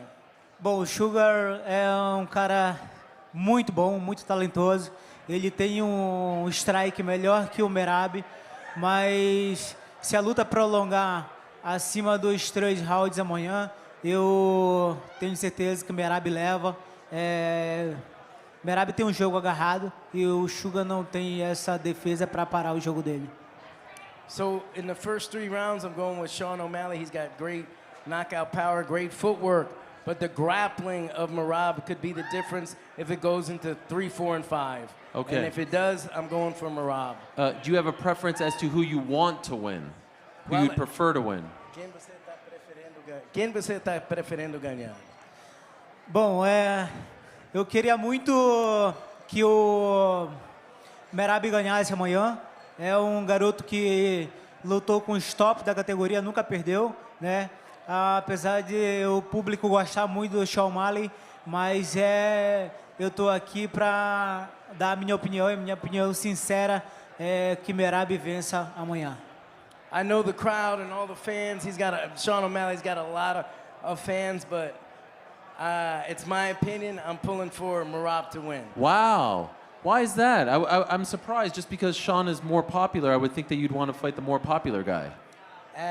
Porque você quer sua opinião em Merab? Porque Sean é muito mais popular e ele achava que você vai escolher o cara mais popular. Bom, o Sean é um cara com certeza 100% mais popular, né?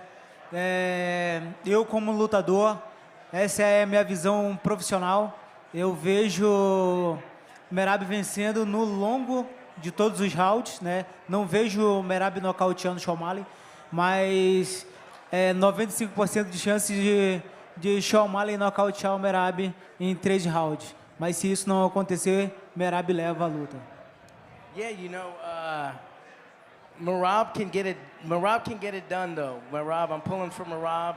Yes, I'm a professional fighter, and Merab's gone through the murderer's row to get to the title, and I'm pulling for Merab. Yes, Sean has a big chance to knock him out early, but if it goes into the later rounds, my opinion is Merab. By the way, how much do you weigh right now? Quando você está pesando agora? Bom, agora eu tô pesando uns 71 quilos. 71. 71 kilos. 71 kilos within striking distance of making weight at any time, anywhere. Okay, what if they called you up right now and said, can you make flyweight? Could you ever make flyweight again, 125? Se o UFC chamou você para lutar no peso mosca, você podia bater peso mosca de novo? Bom, é uma categoria que eu não me vejo mais batendo o peso, mas eu sou um cara muito profissional e certamente eu faria um trabalho para tentar bater o peso. I don't see myself ever making that weight again, but I'm a professional. If the money's right and if the right situation happens, anything's possible. I think I have a fighter that might go down to 125. You already know who he is. Tell me. You know who he is. There's so many fighters. Triple C. Come on. He's coming back? Triple C, he's never left. No, coming back to flyweight? I think he's coming back to save the division. Wow. Once again. Wow. Hopefully. Frank, breaking news. Breaking news. Dun, dun, dun, dun. Is that official? Well, I would like to see him get one fight at 135. You know, I know Dominic Cruz really wants to fight him, and they still have that rivalry. So I would like to see him fight Dominic Cruz and then see what happens after that. Do they train together, Figgy and Cejudo? Yes. And how does that go? Você treina com Cejudo? E como tá quando você treina com ele? Bom, o Cejudo fiz 2 camps na Firewire, o Cejudo todos os dias treinava comigo. É um fenômeno do rap, me ensinou muito, né? Ele, na minha opinião, o Henry precisa treinar um pouco de jiu-jitsu, saber um pouco do jiu-jitsu, porque ele é muito forte, o rap dele é muito bom. Yeah, you know, I did 2 camps at Fight Ready with Triple C, and he trained with me every day. Really good wrestling, and I have the jiu-jitsu, so we complement each other. Is there any part of you that thinks, man, I'm doing so well at 135, the power has followed me up to 135, I wish I did this earlier, that I didn't kill myself making 125? Is there any part of you that thinks of that? Você pensa que, porra, eu tô sentindo muito bom no 61 quilos, eu devia fazer isso mais antes, que subir a categoria? Com toda certeza. Ali quando eu peguei o cinturão, fiz algumas lutas contra o Breno Moreno, foram ótimas lutas. E eu deveria ter desafiado alguém na categoria de cima, né? Deveria ter me testado e não fiz isso. Mas chegou, eu também penso que cheguei no momento certo. Esse é o momento certo, eu estou aí com 36 anos, quero lutar até meus 40. E o feito que eu mais quero é conquistar o cinturão e eu vou trabalhar duro para isso. Yeah, you know what? I should have did it while I was the champ at 125. I had those 4 fights against Moreno. I wanted to go up, but to tell you the truth, this is the right time. I'm 36 years old. I plan on fighting until 40 years old, and I plan on getting that belt on this legendary ass-kicking tour. I love it. By the way, the win over Cheeto was very impressive. You hit him with everything. You rocked him. It was incredibly impressive. He's one of the best fighters at 135. Your assessment of your performance in that fight. Were you happy? Were you hoping to finish him? What did you think about your performance against him in Abu Dhabi? Você tinha uma ótima luta contra Tito Vera, você machucou ele, você fez um knockdown contra ele. Fala sobre a sua performance. Bom, o Tito Vera é um excelente lutador. Para mim foi um prazer sem igual ter lutado com ele, ter dividido o octagon, mas eu sou um cara que eu gosto de estudar muito meus adversários. Às vezes que eu perdi, eu não estive focado em meus treinos. Cara, eu saí de casa, eu procurei melhorar. E eu sou um cara que eu estudo muito meus adversários. E eu sabia exatamente o que fazer ali para que o Tito Vera não me encontrasse dentro do octagon. E eu sempre pegasse ele com velocidade e conectasse meus melhores golpes. Yeah, you know, I'm a guy that really likes to study fights, and I was really dedicated for this fight. I left my home, went to another place, I studied this fight, and Chito Vera is a very tough fighter, and I did exactly what I was supposed to do. As far as my game plan, I felt strong, I felt good. This time next year, are you bantamweight champion yet? Have you fought for the belt? Are you about to fight for the belt? Where are you at September of 2025, in your opinion? E daqui ano, onde você está? Você é o campeão, você vai lutar pelo título. O que você fala sobre o seu futuro? Setembro 25 de 2025, onde você está? Setembro de 2025, eu quero conquistar esse cinturão. É o que eu mais quero e eu estou trabalhando duro para isso. E pode ter certeza que ao conquistar esse cinturão, eu quero estar fazendo mais umas 3 defesas e poder me aposentar e curtir minha família. Man, and said by September 2025, I would have already conquered this belt. I plan on doing 3 defenses of the title and retiring into the sunset and, you know, being with my family. You know, there's a lot of people who are debating pound for pound now, who's the best. You need to be in that discussion. 125 champ, one of the best at 135, that close to a title shot. More people need to be talking about this guy as one of the pound for pound best in the world right now. He is Deiveson Figueiredo. Make some noise. Show some love to the great Deiveson. He's coming for that title. And we got Wei Lee. Wei Lee's coming for that winner of Grasso Shevchenko. You heard it here now, right on Uncrowned. We're dropping gems here on Uncrowned. She's moving up. She's moving up. She's coming for that title. She's got next. That's why she's here. She just flew in. She's here to watch Shevchenko versus Grasso. Wei Lee moving up to 125 to fight for that belt.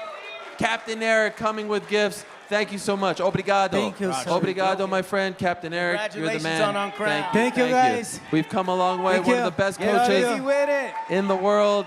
And the great Deiveson Figueiredo, the former flyweight champion, and now a future title contender at 135. Isn't this fun? Coming up, by the way, at 7 o'clock, you got the weigh-ins at the Sphere, where we're right next door to it. Is there a fight going on? No, okay, thank God, no fight. So this is great. There's boxing happening at the same time as the UFC tomorrow. It's one weekend extravaganza. You've got Canelo Berlanga going up against UFC 306, aka Riyadh Season presents Noche UFC. What a time to be a fight fan. All right, still to come, a whole bunch of other great guests. Roy Jones Jr., Jim Lampley, Casey O'Neill, the great Casey O'Neill, the aforementioned Edgar Berlanga, 24 hours before he fights Canelo Alvarez for the belt, which is absurd that he's even going to join us. Hopefully he doesn't bail. We shall see. But for now, I wanted to bring up some other friends of mine to reintroduce you to them, because when I was leaving, people were asking, are you going to bring this guy? Are you going to bring that guy? Is this guy going to come along? All that stuff and more. And I said, yes, this guy's coming. I don't forget about my friends. I don't forget about the loyal friends, the loyal colleagues, the ones who helped get me to this point. And so I want to reintroduce you to some of those friends. Number one, we got the man in the hat, the great Chuck Mindenhall, who was with me for many years at MMA Fighting and also at the Ringer MMA show. There he is, big Chuck in the house. Thank you. He is one of the lead writers over at uncrowned.com, one of the best writers in the world, regardless of sport. One of the best feature writers, columnists, my good friend and yours. Please have a seat. Thank you. Have a seat, Chuck. And also, you can just keep throwing on the accolades. That's okay. I'll be happy to. A lot of people ask me, okay, so you know that PT is coming, so I don't have to do the whole big thing with him. PT is back. Why is he back? Because we were a part of 3POC with the Ringer MMA show. Yeah, he's back once again. 2 appearances. I mean, this is amazing. He flew what a time to be alive. He flew all the way from Dublin we might as well have him up as much as possible. I've justified the trip now. Two appearances, come on. Two man. appearances, and maybe more to come. And Massive. Pizzi is going to be hosting a show on the new YouTube channel called The Crack with right. Pizzi Carroll. Yeah. What a great name. Well, you know, the crack in Ireland, like when you walk up to someone, you don't say hello, you say, what's the crack? And they say, oh, holy shit, man, it's a terrible week, this happened and this happened. It just means like, what's happening or what's up? So, what's the crack is what I always say to you. And The Crack is a podcast by Pizzi Carroll now. Yes. Every Friday, a new episode on the YouTube channel, plus on the feeds, right? Absolutely. Spotify, podcast. We had a great run at The Ringer. We did. 3 Puck. I never wanted it to end. Yeah, I'm well, not look going at to lie us to you. now. I know, here we are. This is great. Full circle. We've leveled up.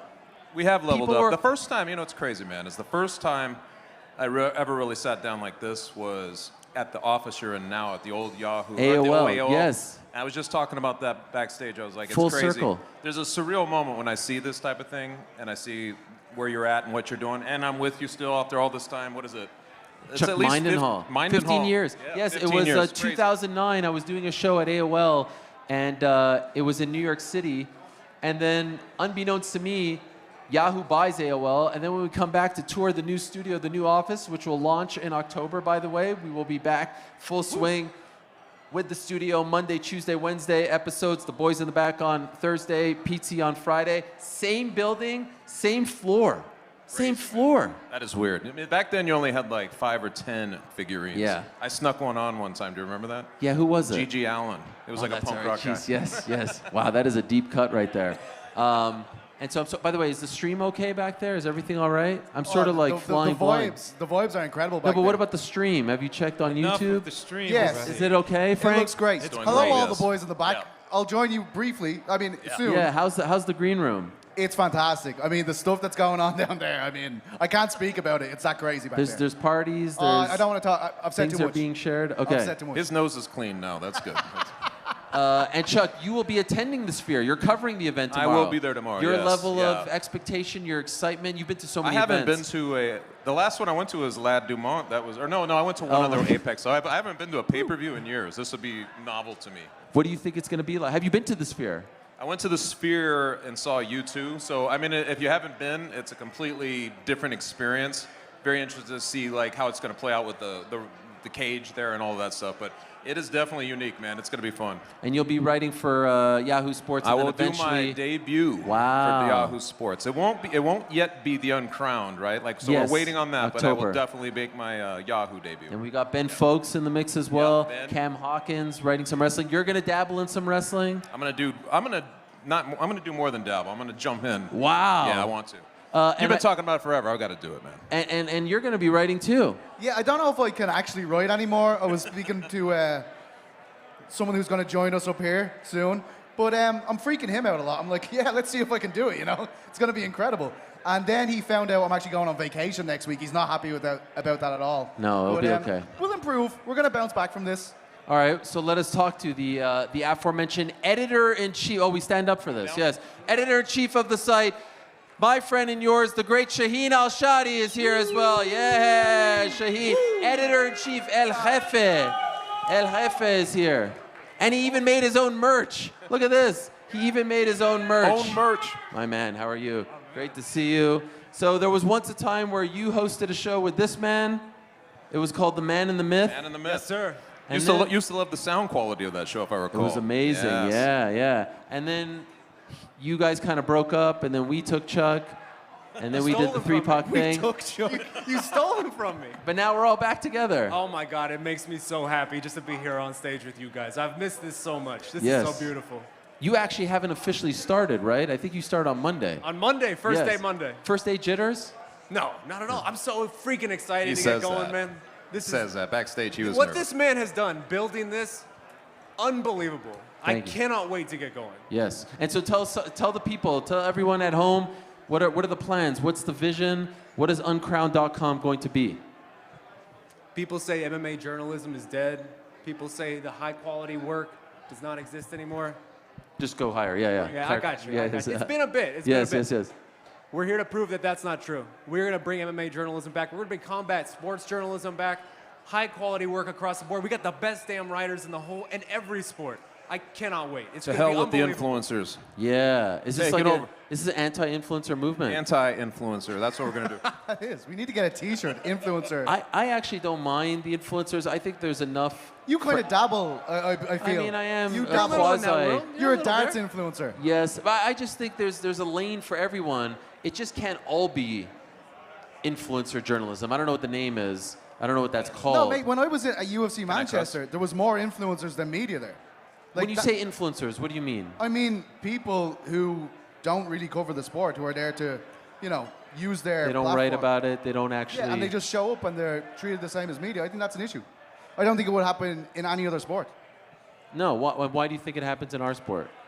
Because it's, they feel like this is a way to grow the sport. Like I was asking someone who was recently covering the World Cup, you know, what would happen if I Show Speed, who's a famous football influencer, what would happen if he was put in the media room beside you? And they said, oh, there'd be murder. Like the journalists would take a stand and they'd say, this is ridiculous, what are we doing?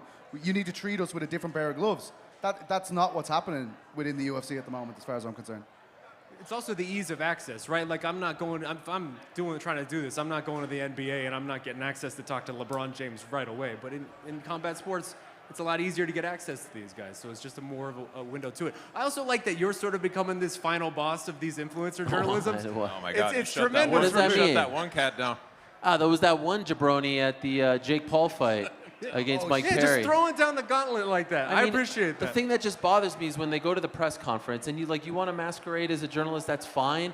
Again, I think that there's a lane for everyone, but just be respectful. These guys are about to fight in a ring. People have died in boxing rings, like literally died in boxing rings. It's not a game, right? It's not a game, and you're asking like, what's it gonna be like when you're, face first on the mat when Jake Paul? It's like, there's a million different ways that you could go viral. Don't be disrespectful to Mike Perry. Mike freaking Perry, who could kill you, literally kill you, right? So we're gonna be the anti-that. That's what we're gonna do. I think so. We're just gonna have good content. Great content. Substance matters. The written word is back. I've been wanting to do this for a long time, and I know you've wanted it. I dabbled at the Ringer. I wasn't really like a writer. I would write maybe a couple times a month, but it's all about the change. It's been a long time coming for me. Okay, so we just did a parlay before. I think GC went to the, what is that called, that window? What do they call it? The ticket window? Kiosk. Betting window? The betting window, the kiosk, the betting kiosk. Do you make picks, Sean, or no? I can make some picks. You want to make some picks? Let's make some freaking picks. Make some freaking picks. Merab Dvalishvili, Sean O'Malley. Man, I have been saying from the moment this fight was booked that this is Merab's fight to win. It feels like the stylistic matchup is perfect for him. But there is just something about Sean O'Malley, man. The closer we get, it feels like he has that magic about him, right? He has that aura about him. I feel Sean. I feel like Sean. Merab has to be perfect for 25 minutes, and I think that's an incredibly difficult thing to do against a man as precise as Sean O'Malley. So you're leaning Sean. That's the fun. I think I'm finally there. And does he knock him out? Because Yeah. I think if it goes the distance, it's a Merab win. Absolutely, yeah. That's the 25 perfect Yes. minutes. I think Sean O'Malley's second round. What? Really? I do. Sean O'Malley. Merab has been almost like virtually unbeatable in the UFC. But he gets tagged. Yeah, he does get tagged. And I don't think that works against Sean. Wow, second round. Everything about this feels like we were there, right? We were there for the Conor run, and I'm not comparing this to the Conor run, but there were benchmarks, there were moments where it's you have to get past this person, you have to get past this person on these gigantic events. This feels like that type of gigantic event, where if Sean can get past this, his superstardom just explodes onto a level to which very few reach. If he beats Merab like that, and then beats Umar, who we presume is next, that's one of the all-time great starts to a title run. But Figgy's sitting up here. Figgy has a case. Figgy, I think, should be in that discussion for number one contender, right? I mean, I really feel like it should be Figgy versus Umar. I mean, former champion, like you saw Alex Pereira goes up, he fights Jan Blachowicz, then he gets his shot. Figgy's just having to roll through as many contenders as possible. They're not giving him that. What do you think? He asked you for a pick, Sean. He didn't ask for a diatribe. Go ahead, Pete. Jeez. What do I think? Figgy or Umar should be next? Or should it be a number one contender fight? I was just talking to him back there, so Figgy 100%. Yeah, that's exactly the Don't way hurt it me, is. Figgy. No. Captain Eric is still listening over there, so you don't want to piss him off. I think it should be Figgy. What about Valentina and Alexa Grasso? Alexa Grasso will not win this fight. Oh, wow. The classic Menino. Wow. pissed off some of the Mexican fans over there. Why is that? How confident are you in this? Because I'm not very confident, but I thought the last fight, this is almost like that Douglas Crosby, where's the puck going, you know? Yes. Where's the puck going? Well, the puck seemed to be going in Valentina's favor the last fight. So if momentum keeps going that way, I think she wins it. You like that pick? I don't like any picks in that Yeah. fight. I have not met a single person for the past month who is confident about their pick in that fight. What are you thinking? I guess Grasso. I mean, they fought twice already. The third time, Grasso's gotten the better of a lot of it. But I feel so little confidence about that pick. Valentina, I think, won the second fight. I had Valentina win in that fight. I think everyone. I think everybody except had for Valentina. that one judge, right? Well, the 10-8. 10-8s. We love 10-8s. Yes. We like 10-8s. We like 10-7s. All right, so we're Touchdown. Is that why they're? Oh, yeah, there it is. Touchdown. A little college football action. I was thinking about the people who are here to just bet on no like idea. regular sports. They're like, will these guys shut up? What are they doing here? Trying to watch the goddamn Yeah. game. Can we actually get some commentary? What's going on? He's getting bold. This is his second time up here, so it's like. Yeah, he's like, enough of this. Okay, one last one. Diego Lopez, Brian Ortega. What are you guys thinking? I'm going. Man, I love Lopez, dude. I absolutely love the guy. He's like a Brazilian Patrick Swayze. I mean, I You love love the his guy. hair. Yeah, Brazilian/Mexican. He's kind of, he's But been his story's adopted been as one of great, their right? own. He comes in as a short notice fighter. He does a lot better than people expect him to do against Evloev, who we know is a beast, who we know is a guy who probably should be fighting for the title. It's just he's got that style that Dana White doesn't really enjoy. I thought he looked incredible ever since then. And every time I think he's going to lose, he just comes out with an absolutely brilliant performance. I love the guy. I like his attitude towards fighting too. So yeah, I'm going with Lopez. All right. Tremendous head of hair, too. Oh, stop. Swayze. He's There's the been new a lot of Swayze. hair You should go to talk. Turkey. It does feel like the classic dueling momentums, right? Where Diego comes in with unbelievable momentum, and then Brian Ortega on the other side, you could not have had worse momentum coming into a fight like this. I also go Diego, but I am stunned that he is the favorite in that fight. Why, really? I'm shocked at that take. You are. I'm genuinely surprised. He has the momentum, Ortega with the weight, all that stuff. I'm with you. But Ortega's got the resume right. He's been there. He's a multi-time title challenger. It just feels like he should be getting that respect, and he's not. And maybe that says something. What do you guys think? He's been kind of nicked up early in fights, Right. Ortega, and I just don't think he comes back in this fight if he gets beat early. Like, I think if Lopez goes in there and does what we've seen him do, it'll end this time. I don't think he'll let Ortega off the hook. Ortega has huge perseverance, but I don't think he gets through it. Ortega was talking about fighting at 155. Thankfully, he made weight. He seemed to have looked good at 145. I do think that his future is at 155, and I think that's what screwed him up back in June. Like when you've already set your sights on a 55 fight, and then 2 weeks out they call you to take a 145 fight.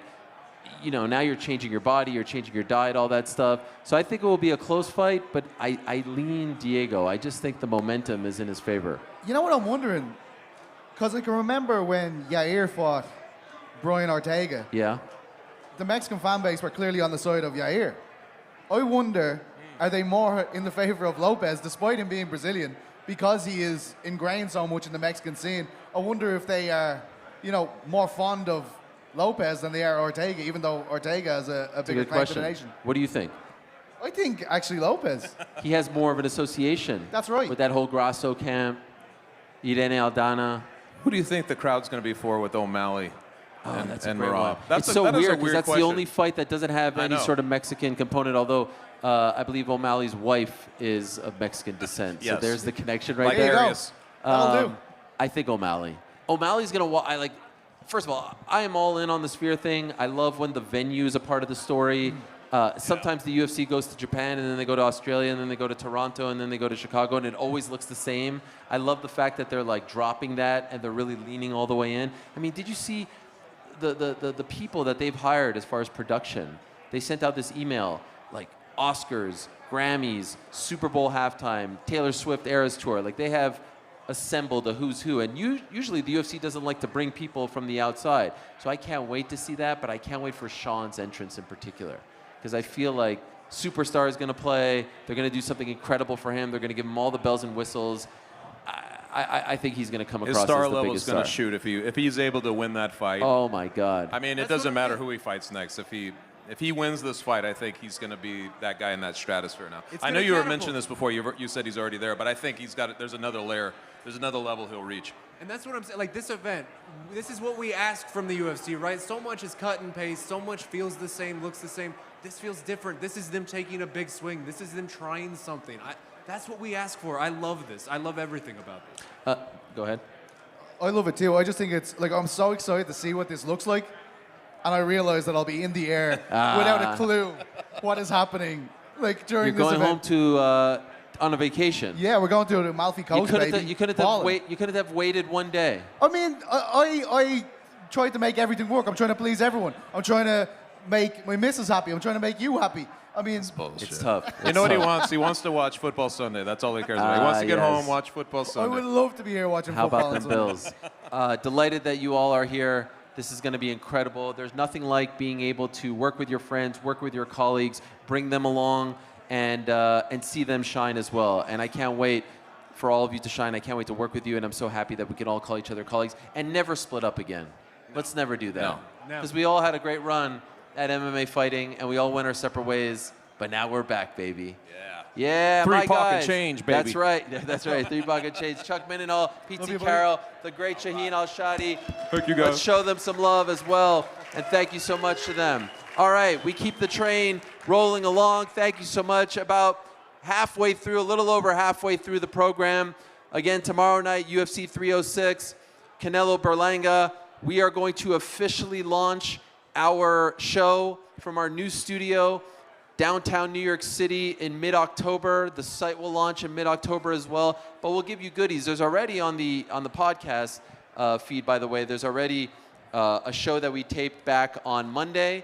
We're going to do a post-show tomorrow night, audio only, and we'll drop some nuggets between now and the launch. We're not just going to disappear, but we've got to build the thing from scratch. We've got to build it, we've got to build the damn thing. So we do appreciate your patience, and we hope that everything's good. Is the stream good over there, Frank? Everything's okay? It is terrific. Yeah, look at that. Look at that logo. Look at the crown. You got the Yahoo exclamation point over there. All right, I can't wait for this one. When I told the boys that this guest is going to be joining us, they didn't believe me. He's one of the biggest fans that I've ever met of mixed martial arts. He absolutely loves it. He's the guy who's watching the first prelim fight, sitting there, commenting, texting people all the way to the main event. In fact, great story, he's actually responsible for changing ESPN Plus, because when ESPN Plus first launched, there were a bunch of different profile pictures when they would break the card up into fights, and the picture that they would use for, let's say it's Figueiredo Cheeto, they would put a picture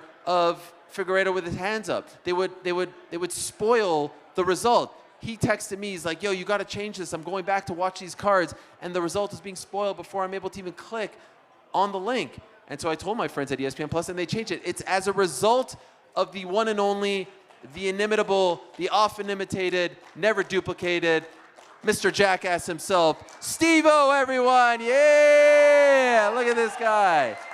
My man. Steve-O. Oh, yes, Steve. Yeah, dude. Yes.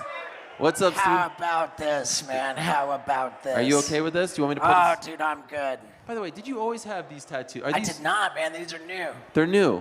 How Yeah. many are there? There's one up top? Yeah. 1, 2, 3. I got the full set. Wow. The whole crash test dummy kit. And when did you do this? Incrementally over the last year. Okay, and I've been deliberately getting into car crashes, and it's a big deal. it's a big yes, I would imagine. Yeah. You know what else is a big deal? Yes. This new Yahoo Sports deal you got. Oh, thank you, my friend. Yeah, and we got to talk about it on my podcast, Thank you which for went having me. live today. Yes, Wild Ride. The Wild Ride podcast. And man, I just want to say that I was moved, I was impressed, and I really enjoyed our conversation. I did as well.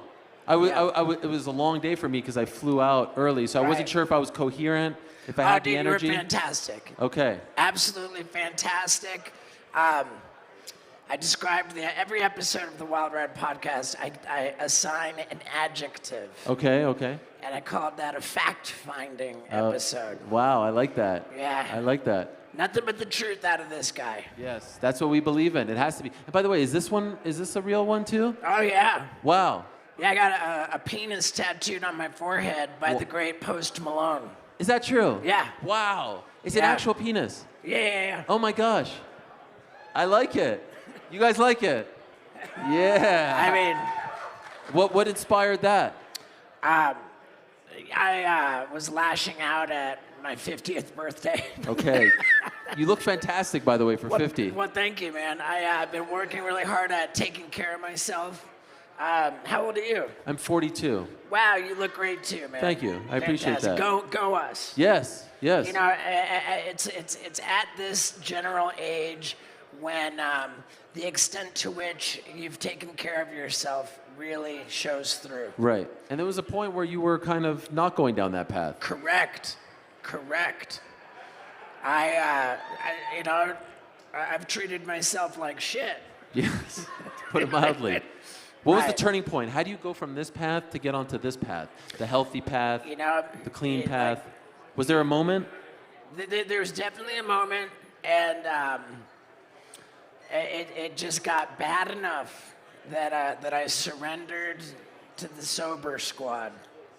And how long has it been? 16 years. 16 years. 16 years, this guy. That's unbelievable. I can't believe it. I'm tremendously grateful for it. I'm sure there was a time where you probably thought that was impossible, right? Oh, I never expected to make it to 30. To 30, really? Yeah. And then I did, and I got sober at 33. Incredible. Wow, so we're approaching 17. You're almost there. Approaching 17. By the way, how did you years. celebrate your 50th? Did you do a big party? Did you have a whole I shindig? did have a party. I got a penis tattooed on my forehead. Yeah. I ran a triathlon. Jeez, you did. Yeah. Unbelievable. How hard was that? Yeah, it was a little bit. It's called a sprint triathlon. Was it a condensed one? Yeah, it's like 400-meter swim, 12-mile bike ride, 3.1-mile run. That's impressive, man. It's okay, but now I'm doing that like on a daily basis. Are you really? Pretty much. Every yeah. day? I mean, on an average day, I will ride my bicycle about 20 miles. I'll run/walk like 5 miles. Like. Unbelievable. And even when you're on the road, you're doing this? I've been. I don't need to bore anybody, but I got this app that it shows me where there's great nature trails. So everywhere I go on tour, I go and find these epic scenic hikes. Even in Vegas? I've not done that in Vegas because I've just been so darn busy racing Lamborghinis and all of this. It's been a lot of fun, man. I love Las Vegas. Yes, and of course you are here because you are a die-hard UFC fan. Die-hard UFC fan. You don't just say that. You're there, first fight. Oh, yeah. In the arena. Oh, yeah. You're the guy who's sitting there before the first prelim fight kicks off. Right. You don't want to miss a thing. Yeah. I'm going to throw my lady under the bus. She rarely gets ready on time. She's doing her makeup. And I'm like, come on, the first fight's about to start. Yes. Let's hurry this up. But tomorrow you're flying solo, you told me. Tomorrow I am flying solo. My lady had a prior commitment. She's heartbroken. She couldn't make it to the Sphere event. And so, yeah, I'm going to be just going flying solo. Yesterday you actually taught me something. It's actually not the Sphere. It's not the Sphere. It's just Sphere. It's just Sphere. It's like it's not the MLB. It's just Major League Baseball. Correct. It's not the Madison Square Gardens. It's Madison Square Garden, singular. Have you ever seen anything at the Sphere? I've not seen anything at Sphere. Sorry, Sphere. You've never stepped foot? Never set foot. How excited are you to witness this, to experience this? I'm tremendously excited. And I feel very invested in the Sugar Show. Why? I do. I feel very invested. I'm personally friends with Sugar Sean. Okay. And way more than that, I'm a fan. I'm a fan. I love his swagger. I love his sharpshooting. I love his confidence. I love his style. And goddamn, I'm going to be really upset if he loses. Is he your favorite fighter right now? As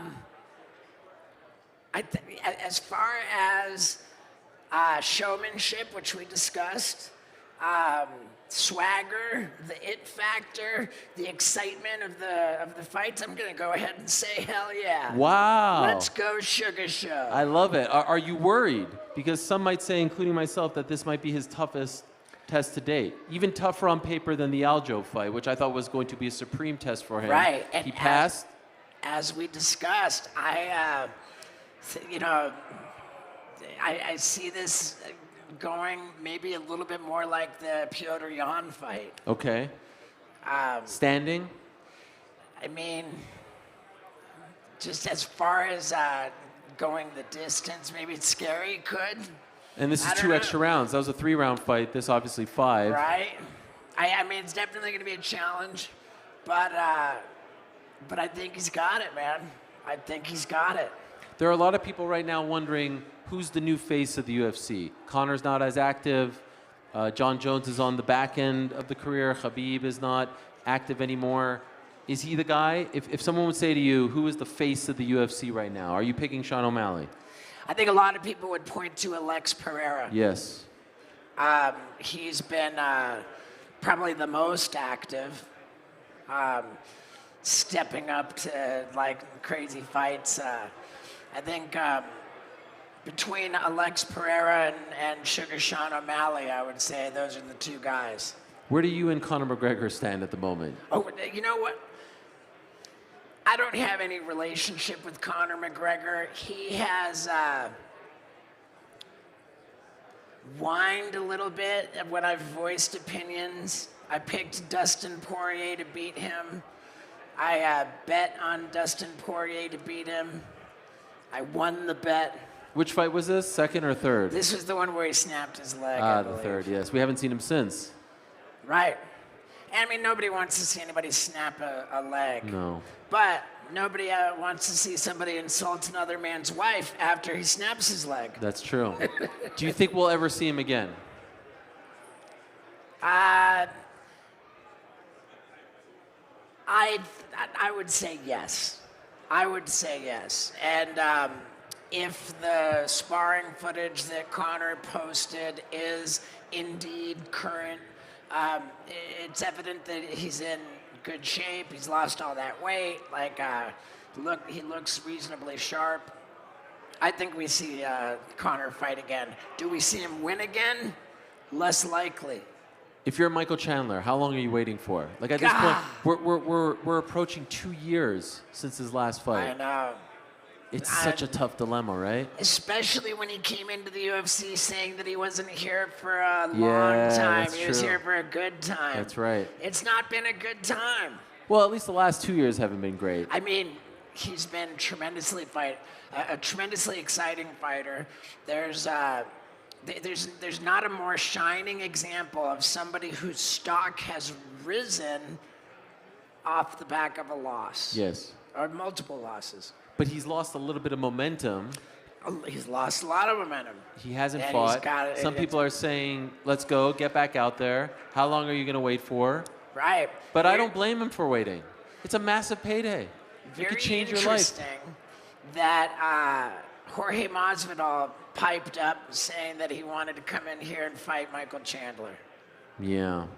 That's at 55. I mean, maybe if Chandler goes up to 170, I don't see Masvidal fighting at 55. Was Conor and Chandler not destined to be at welterweight? It was, yes. Yeah. Oh, There you yeah. go. I mean, it's a great point. Chandler's historically a 55er. Right, but if he was going to fight Conor That's at true. welterweight, why not fight Masvidal at welterweight? You want to see Masvidal back? I'd rather see Masvidal back fighting Chandler than the likes of Colby Covington or Usman. I don't care to see Masvidal get worn out by a grappler. Right. I'd like to see him striking. That's when he's most exciting. Greatest event you ever attended? You've been to a bunch at this point. Sure. June of 2018. Wow. Yoel Romero, Robert Whittaker 2 in Chicago. That's your favorite. That was an excellent fight. CM Punk was on that card? CM Punk was on that card. The co-main was Colby Covington and RDA. Yes, that was a great fight too. I believe Overeem was on that card. Yep. Overeem. Yeah. Wow. Yeah. I wasn't expecting you to say that. Overeem got knocked out by Curtis Blades. That's at that right. Fight, right. Chicago boy. Yep. That's your favorite one. I mean, I just remember that being. I mean, there's been so many good ones. I mean, how do you even pick? We had a little debate yesterday where I was saying that I like boxing just as much as MMA, and you say boxing is not your thing. You find it rather boring. Is that fair? I think boxing is, by definition, one-dimensional, and I think that one dimension gets terribly boring with all the hugging that goes on. I don't like all the hugging going on. They hug, and okay, let's break it up, and then they hug, okay, break it up, and like, come on now.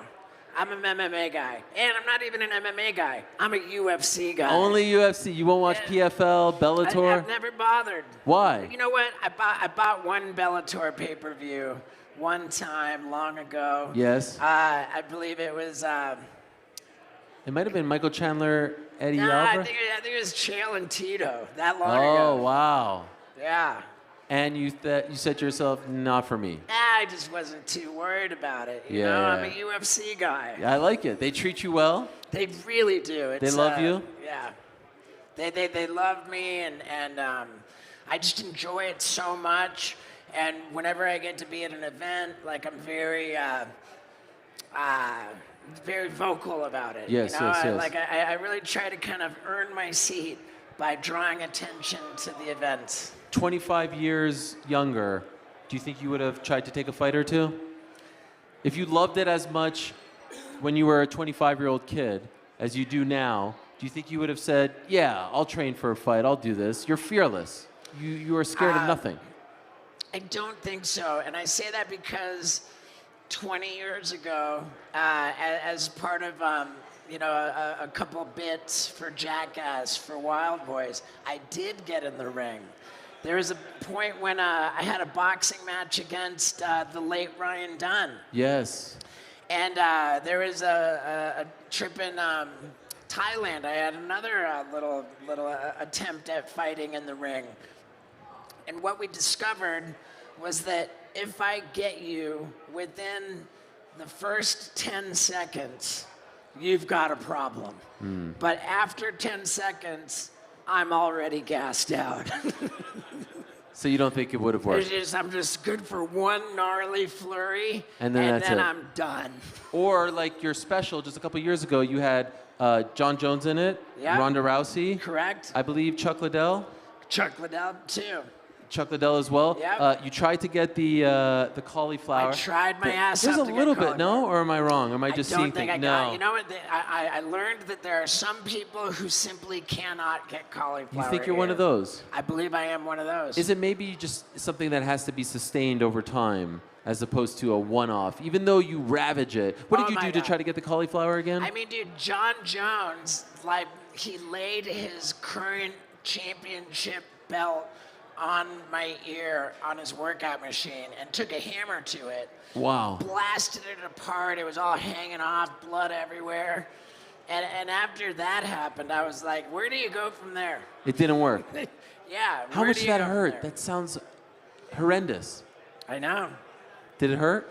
And in that moment, when you've got the greatest of all time whacking your ear with a championship belt on it, like small price to pay. Yeah. Greatest of all time and pound for pound #1 right now?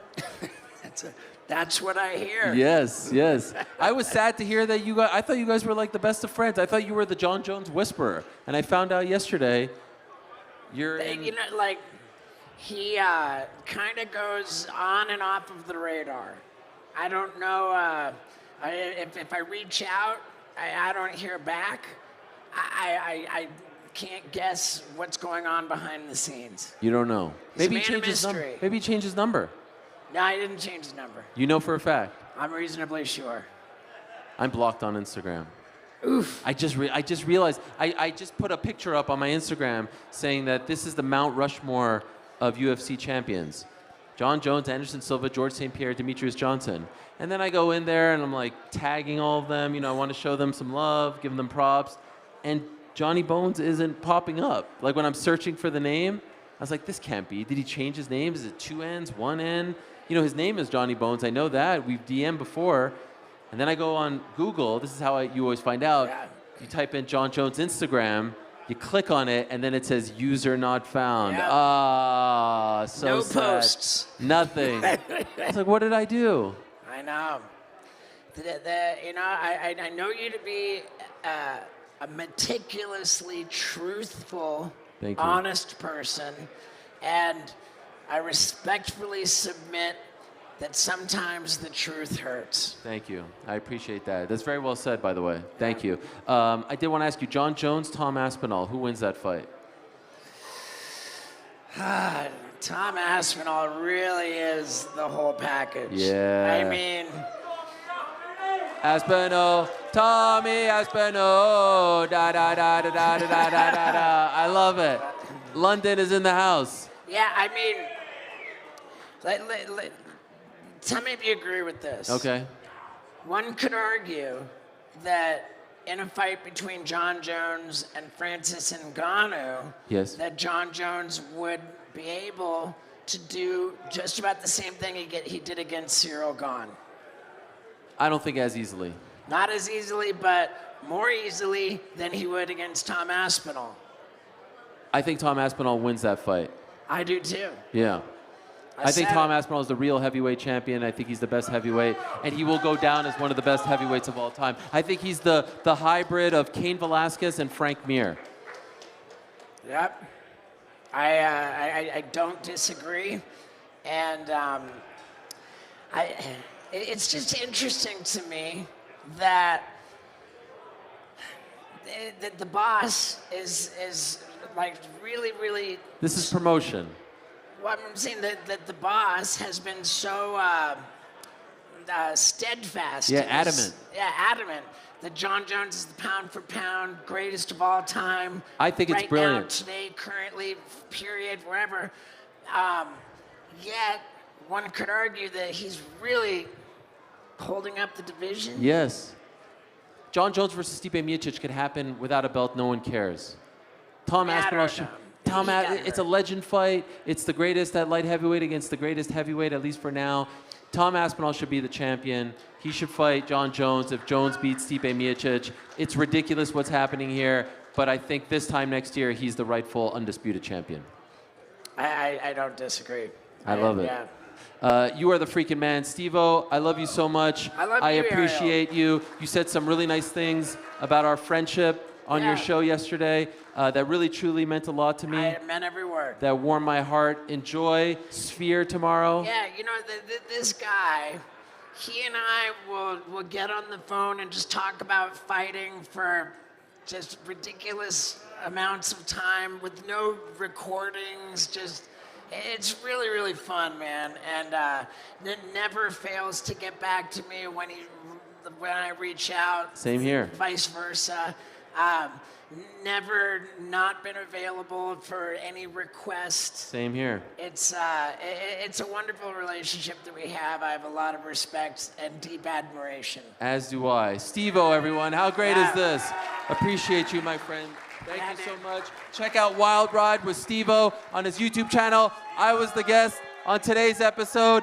If you would have told 1999 Helwani that Steve-O would be up here singing my praises, I would have said, you're insane. I used to watch Jackass on MTV as a kid, as a teenager, and I really, truly am very grateful for his friendship. Unbelievable. Steve-O, unbelievable. Now, if you would have told 1993, 1994 Helwani that Jim Lampley, the legendary Jim Lampley of ABC Sports, of HBO Sports, would come on my program, would take some time out of his Friday night in Las Vegas to come on my program, I would have probably fainted. But it is an absolute honor, a privilege, a pleasure to say hello to one of the greatest play-by-play announcers of all time, regardless of sport, the living legend himself. Please give a very warm welcome to the one and only Jim Lampley, everyone. Wow, there he is, the voice of HBO Boxing. Here, of course, for the big weekend, Jim Lampley in the house. Hello, sir. Ariel. Thank you so much. Please have a seat. It really does mean a lot. And How are you? I am doing great. This is very exciting It is such a huge honor for me, for you to be here. I really do appreciate it. Our privilege. It was a 4-minute ride in a sedan, so here we are. Thank you. Happy to be here. And you are here, of course, because you are working as of late for ppv.com. You'll be on the chat, the live chat tomorrow for the pay-per-view telecast of Edgar Berlanga Jr. versus Canelo Alvarez.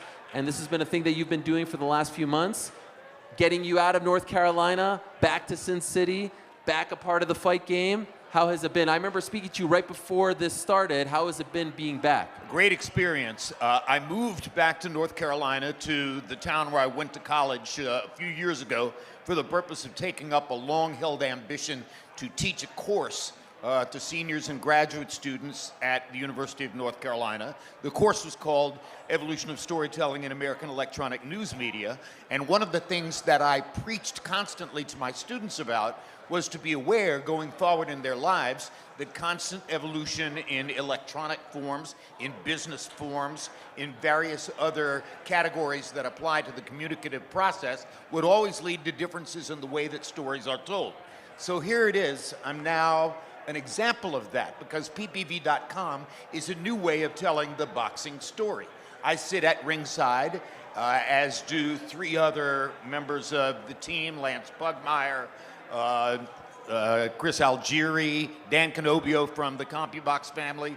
We all type constantly into an ongoing live chat stream our observations about the sport. The people who bought the television pay-per-view can click on a box that puts them into the chat process also. So it's an entirely communal, ongoing, streamed commentary on the fight, in which both professionals and fans are participating together. And so when you're at the arena, when you're inside, when you're feeling the energy, when you're seeing the action, is there any part of you, as much as you love being a part of the ppv.com family, who says, give me the headset? Well, I want to call the fight. It doesn't matter whether I think that. At the end of the day, I did anticipate when I left HBO at the end of its arc in 2018, 2019, that probably some other blow-by-blow opportunity would arise. Didn't happen, okay? So instead of doing what I had done for all those years, blow-by-blow, I now have a new way of communicating. And oh, by the way, there are certain sort of backhanded advantages in it. I don't have to put on makeup. I don't have to worry how I look anymore. I don't have to worry what I wear. I'm just sitting there and typing into a computer and sharing with a lot of great fight fans who care about the sport just as much as we do. I love it. No subscription required. The stream is always great. I've enjoyed it very much. And it's just great to see you back in the mix on fight week at the big fights. And this is a big fight. I'm curious. I remember way back when, one time, I think it was on an HBO broadcast, you spoke about the emergence of this thing called MMA and the UFC in particular. That clip gets shared a lot. At this juncture, would you say you're surprised at how popular it's gotten? Did you not see this coming? Yeah, I would have to say that if we go back to the beginning of that arc and check my attitude at that time, yes, I would have to be honest and say I am surprised at the degree to which it's gotten over and the level of fan enthusiasm and affiliation which has taken place for MMA.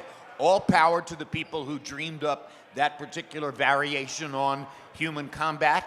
It makes sense to, alter the form and show different ways of fighting against each other, and anything that creates more opportunities for people to both see and appreciate and participate in face-to-face combat sports, I'm all for it. Boxing has enriched my life in an enormous way, so I'm grateful to everybody and all the fans in the room, by the way. And just curious, are you, historically, Mexican Independence Day weekend, Cinco de Mayo weekend, those are boxing weekends, right? Canelo Alvarez, last few years, he has owned those weekends. Are you surprised that the UFC had the chutzpah, if you will, to say, we're going to go on the same weekend, in the same town, down the block? It is chutzpah. And anybody who has observed anything about MMA and says, oh, I'm surprised by the chutzpah, isn't paying attention, okay? Chutzpah is what MMA is all about That's to true. a certain degree. That So is true. it doesn't surprise me one bit. And I think there's absolutely room at the table for both meals to be consumed. I agree. I couldn't agree more, and that's everything that we believe in here at Uncrowned and Yahoo. And so let us talk about Canelo Alvarez versus Edgar Berlanga Jr. I am surprised no one is giving Edgar a chance. Las Vegas is not giving Edgar a chance. I saw that on one of the lines, Canelo's like a minus 2,000 favorite. Are you surprised that it's... I don't disagree or dispute the fact that Canelo should be the favorite. He's the unified super middleweight champion. But to be that big of a favorite, does that surprise you? Back when it was happening, in the middle of the 16 first-round knockout streak that Berlanga had, I remember saying to somebody in a bar one night, you know, this is not going to lead to the long-term enhancement of his public reputation. This is going to lead to suspicion, distrust, and a perception on the part of the consumer that he's in some way manufactured. It doesn't feel real enough, 16 consecutive first-round knockouts. Well, at the end of the day, he reached the end of that particular arc and moved to a slightly different competitive level, and you got to see that, oh yeah, there are shortcomings here. There's such a thing as matchmaking. Back in the early days of Mike Tyson, a genius matchmaker named Jimmy Jacobs chose all of Tyson's opponents. And eventually there were 16, 17 consecutive spectacular cartoon-style knockouts. And at that time, the medium of communication was television, largely carried by local television. Local television newscasts had a sports segment. Every sports director in the country had to fill 4.5 minutes every night, regardless of whether there was 4.5 minutes of sports news in his market. Jimmy Jacobs put together a genius videotape of all of these cartoon-style knockouts, Mike knocking people for cartwheels in the ring, et cetera, and sent it to every local news sportscaster in the country. So long before Mike appeared on ABC Sports, February 19, 1986, against Jesse Ferguson, a lot of people all across America had already seen him and saw him as this otherworldly killer puncher because they never saw anything else that went on other than Mike knocking that person out. Now, eventually, over time, people got to see Mike live in the real world. But the launching pad of the first-round knockout highlight reel that Jacobs sent around created this expectation that you're going to see a mythical figure who blows away everybody that you put in front of him. Matchmaking is a big part of boxing. Okay, and so do you give Edgar a chance? You always have to give a puncher like that a chance. You can never rule out the possibility that he's going to land the shot that will change Canelo Alvarez's career. But you know boxing. If there's one quality that you can have as a fighter that might give you an idea that you have a chance against Canelo, but which actually ultimately sort of disqualifies you because it's the one thing Canelo does best, isn't it punching power? Yes. Straight ahead, unsubtle, undisguised punching power. Doesn't Canelo take a punch as well as or better than anybody else in boxing? I think that's what we're looking at here, is Berlanga has only one way to win the fight, and that's the last way that you beat Canelo Alvarez. Yeah, that is a very fair point. There are some people who are starting to say that Canelo, I don't subscribe to this notion. I'm wondering where you kind of fit in this discussion, that by him not fighting David Benavidez, he is affecting his legacy. I feel like he has done enough to where he can pick and choose whomever he wants to fight at this point. Jaime Munguia is no scrub, neither is Edgar Berlanga, but it's not Benavidez, and everyone wants Benavidez. Do you feel like he is tarnishing whatever legacy discussion could be had here at the tail end of his career by not taking this fight? I'll say two things to that, Okay. and you'll see as two different answers. Number one, I don't think Canelo's legacy can be deeply tarnished. He's proven himself to be an all-time great already at this point in his career. I want to see him fight David Benavidez. I'm like every other fan in that regard. Benavidez has earned the ticket to that fight. So at some point, before Canelo retires, I expect to see him fight David Benavidez. And I don't think Canelo is anywhere near the doorstep to retirement. So I have confidence that at some point, the fight will take place. Okay, I like that, because I think there's a lot of people who have lost hope.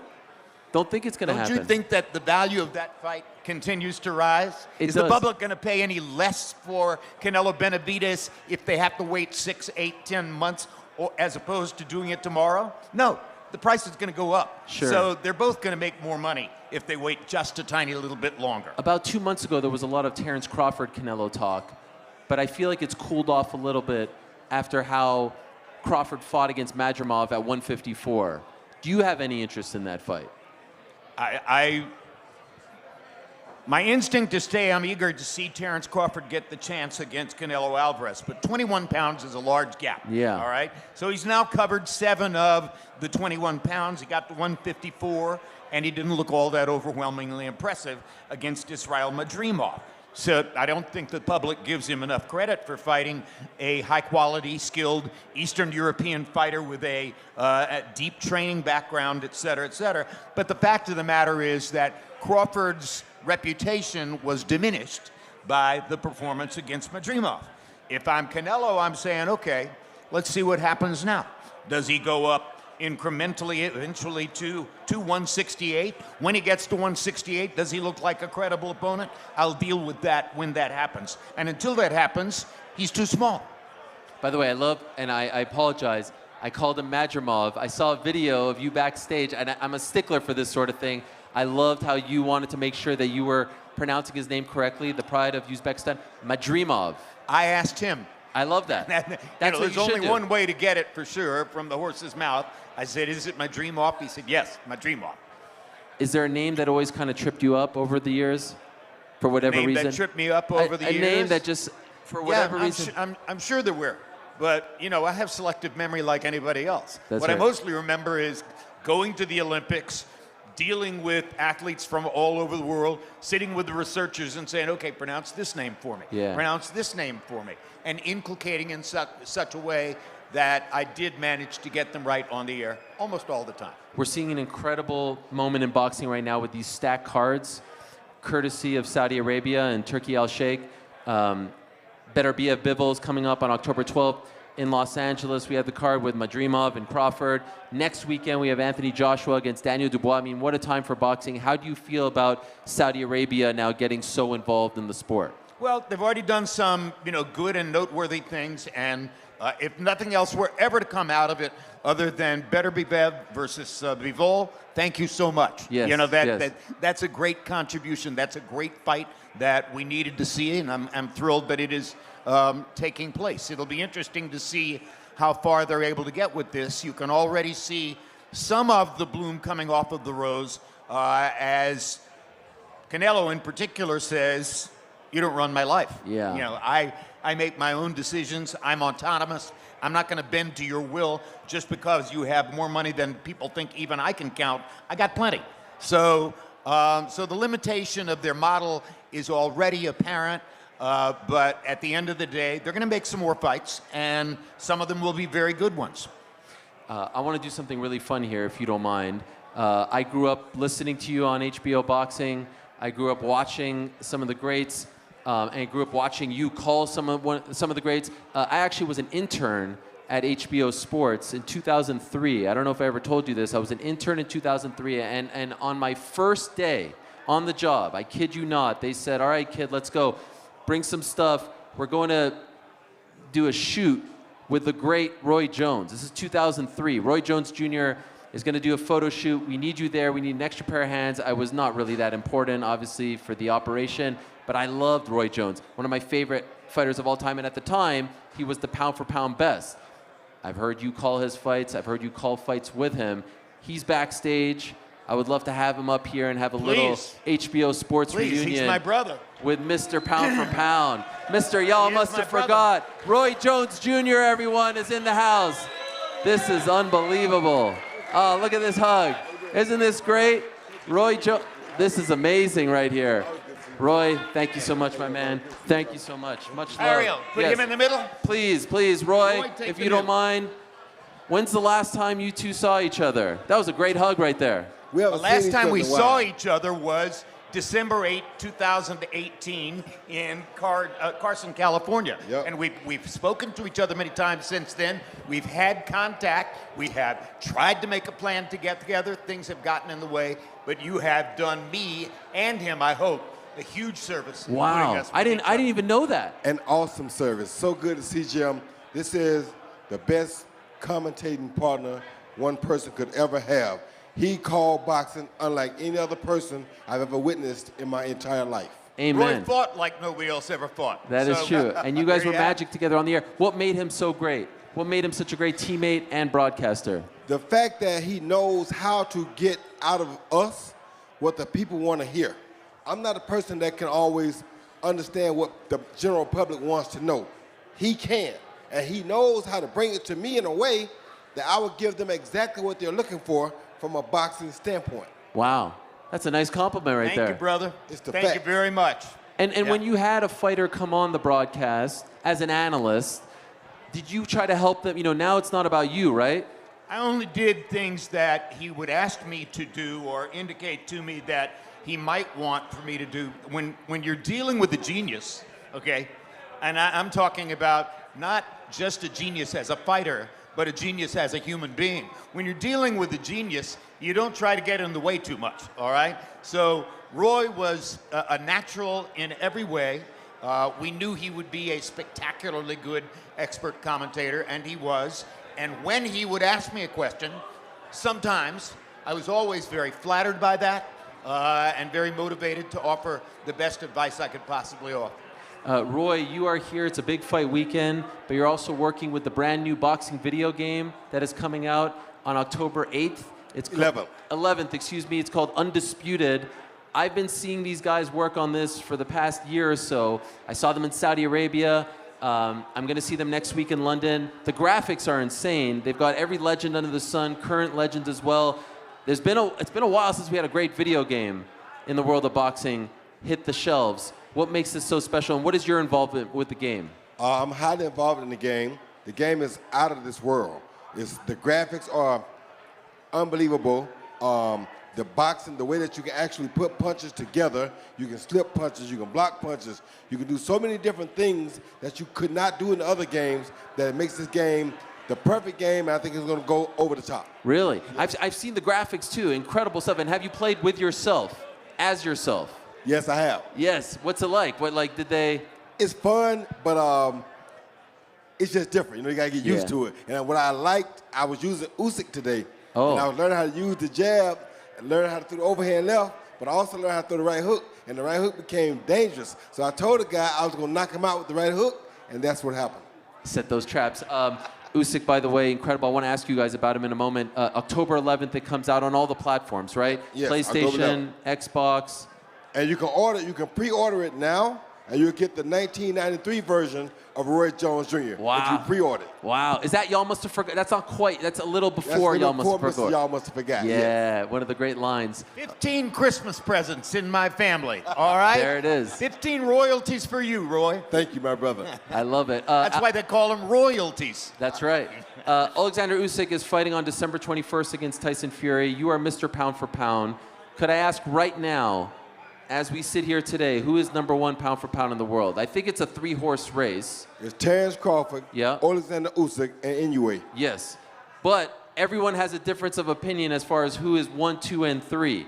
I'd love to hear your opinion on this, and then I'll ask you, Jim. Number one, Crawford been around longer than everybody, and he still hasn't been beaten. The big fights eluded him for a long time, but when he got it, he did exactly what he was supposed to do and some. Number two, Usyk, because he came up from cruiserweight all the way to heavyweight, but he dominated the cruiserweight division, became undisputed champion. He went up to heavyweight, and he's been dominating the heavyweight division. So you got to give him number two. Number three, Inoue, and the only reason I say he's number three is because there's a lack of competition in that weight class. And most of the guys in that weight class really aren't necessarily considered real top caliber fighters. So his talent pool is going to be less than Usyk's or Terrence Crawford's. So Terrence number one because of longevity, Usyk number two because of that knowledge and because of what weight class he's dominating, and Inoue number three. Your thoughts, Jim? Well, I think that that's a strong and convincing case. I tend to We have agree. a vote for Tyson Fury over there. I tend to agree with what he says about those three in the pound-for-pound rankings. But, and by the way, Terrence Crawford has a pound-for-pound resume because he succeeded to the max at 130, 135, 140, 147, 154. He's on the way, et cetera, et cetera. That's what you do to campaign for pound. And yes, Usyk, obviously, and Inoue, obviously, also great fighters. But at the end of the day, there's pound for pound, and there's dollar for dollar. Would you rather be number one pound for pound, or would you rather be number one dollar for dollar? Sure. The number one dollar for dollar fighter is fighting here in Las Vegas tomorrow night. Canelo Alvarez. Yes. The great Canelo Alvarez, who Terrence Crawford would like to fight, in large part because there's a big payday attached to fighting him. Would you, if he asked you, Roy, you went all the way up to heavyweight. You beat John Ruiz, right? Yep. Would this be smart for me? Going from 47 to 54 to potentially 168, or maybe they meet in the middle. Would you say that that is a smart move for his career? Or would there be some after effects that would affect his longevity? Like Jim just said, and this is why he always been my favorite teammate. Mm-hmm. It ain't always about pound for pound. Sometimes it's about dollar for dollar. But if you can win pound for pound and get dollar for dollar, yeah, which he would do if he did that, how can we say no? Right. Do you like his chances in that fight? I love his chances. Really? Why? Tell me. Because what people fail to understand is that one of my favorite fighters, and the people always give me this excuse, but one of my favorite fighters was Salvador Sanchez. Mm-hmm. He died at 22. He beat Patrick Ford, Danny Lared Lopez, Wilfredo Gomez, Azuma Nelson. All these guys, we're talking about are top-notch guys. Most could be Hall of Famers, right? He beat all these guys and died at 22. So how old was he when he was beating them? 21 and 20. But they always say, oh, he was too young when he fought Floyd. It's a bit different because this man dominated boxing at 19, 20, and 21 years old.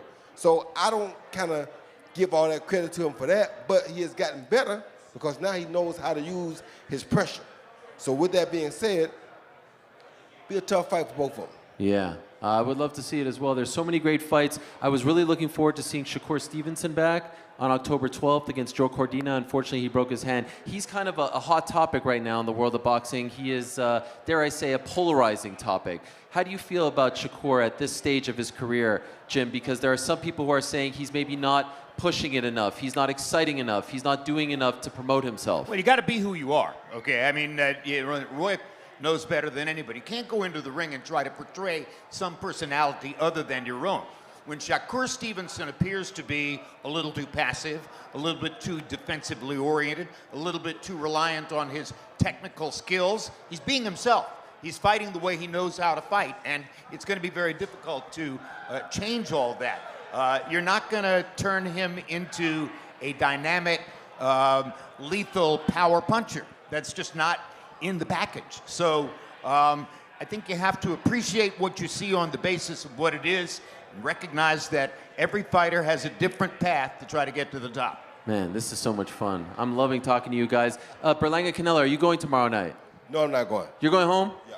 You can't be bothered. Well, you've been to enough fights. They got a historic fight, MMA fight going on in the Spear, and I want to see that. Oh, you're going to that? Yeah. Wow, a sign of the times, Jim. Roy Jones chooses the Spear. Yes, sir. The UFC, a sign of the times, right? Would you not say? Absolutely, yeah. Are you excited about this? This is going to be insane. I'm highly excited about it.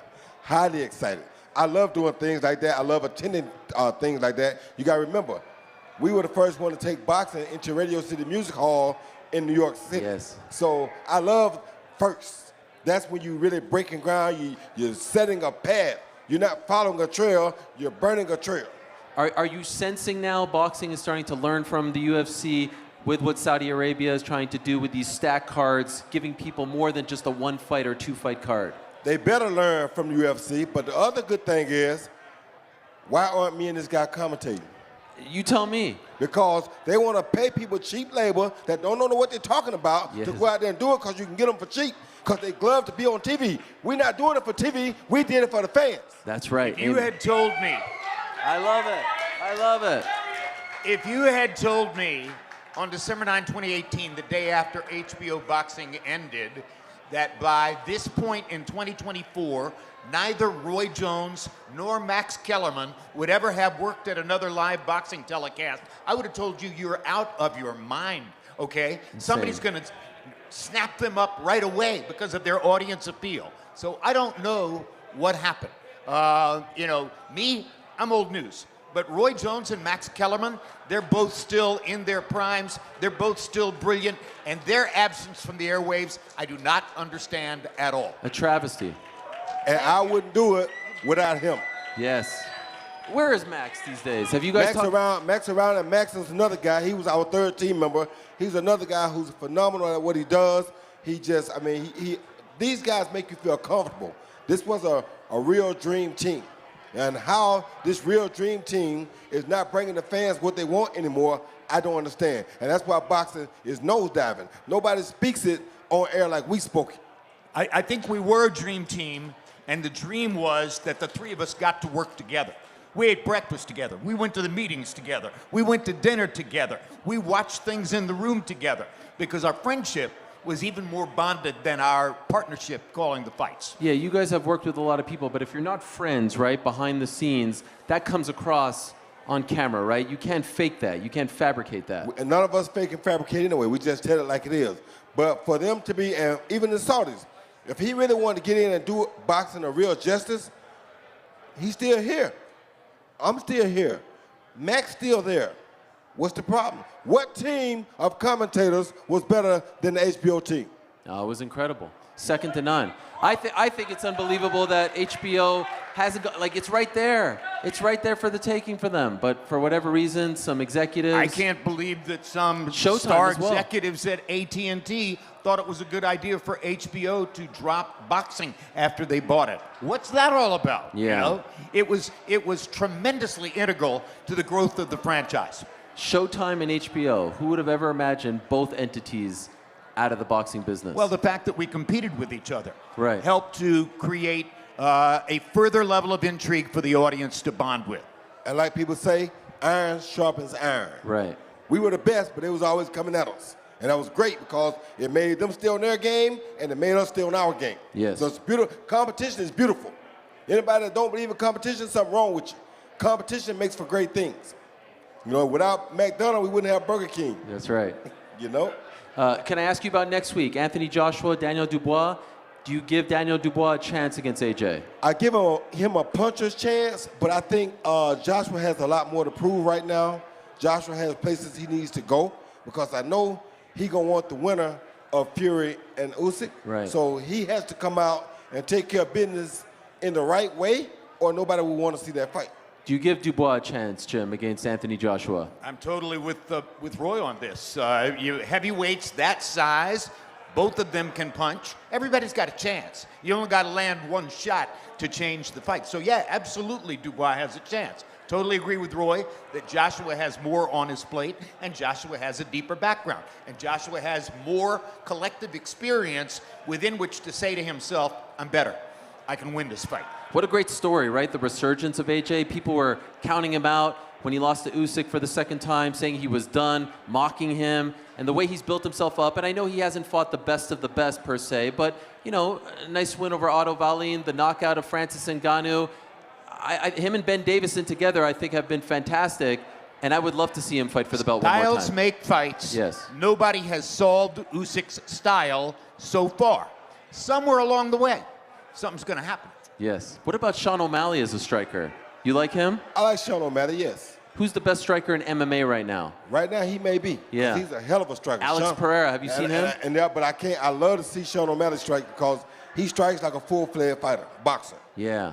Oh my gosh. If you would have told me that I'd be on a set for my own show with Roy Jones Jr. and Jim Lampley, I honestly would have died and gone to heaven. I remember first day on the job, 2003 HBO, we went to do a shoot and they're like, you're gonna go help out on a Roy Jones shoot. And I was like, what, are you kidding me? And I'm from Montreal and there was a great fighter named Otis Grant. Yep. You remember Otis Grant? Yep. Otis and Howard Grant, the Grant brothers. And it was a big deal when he fought you. And I was like, yeah, one of our own, Otis Grant, is fighting the legend. And what did that last? I think it was like 2 rounds or something? No, I think he went about 6. Maybe 6 or 6. 7, yep. It felt like it was a lot shorter than that. He wasn't really into Might it. have been 5.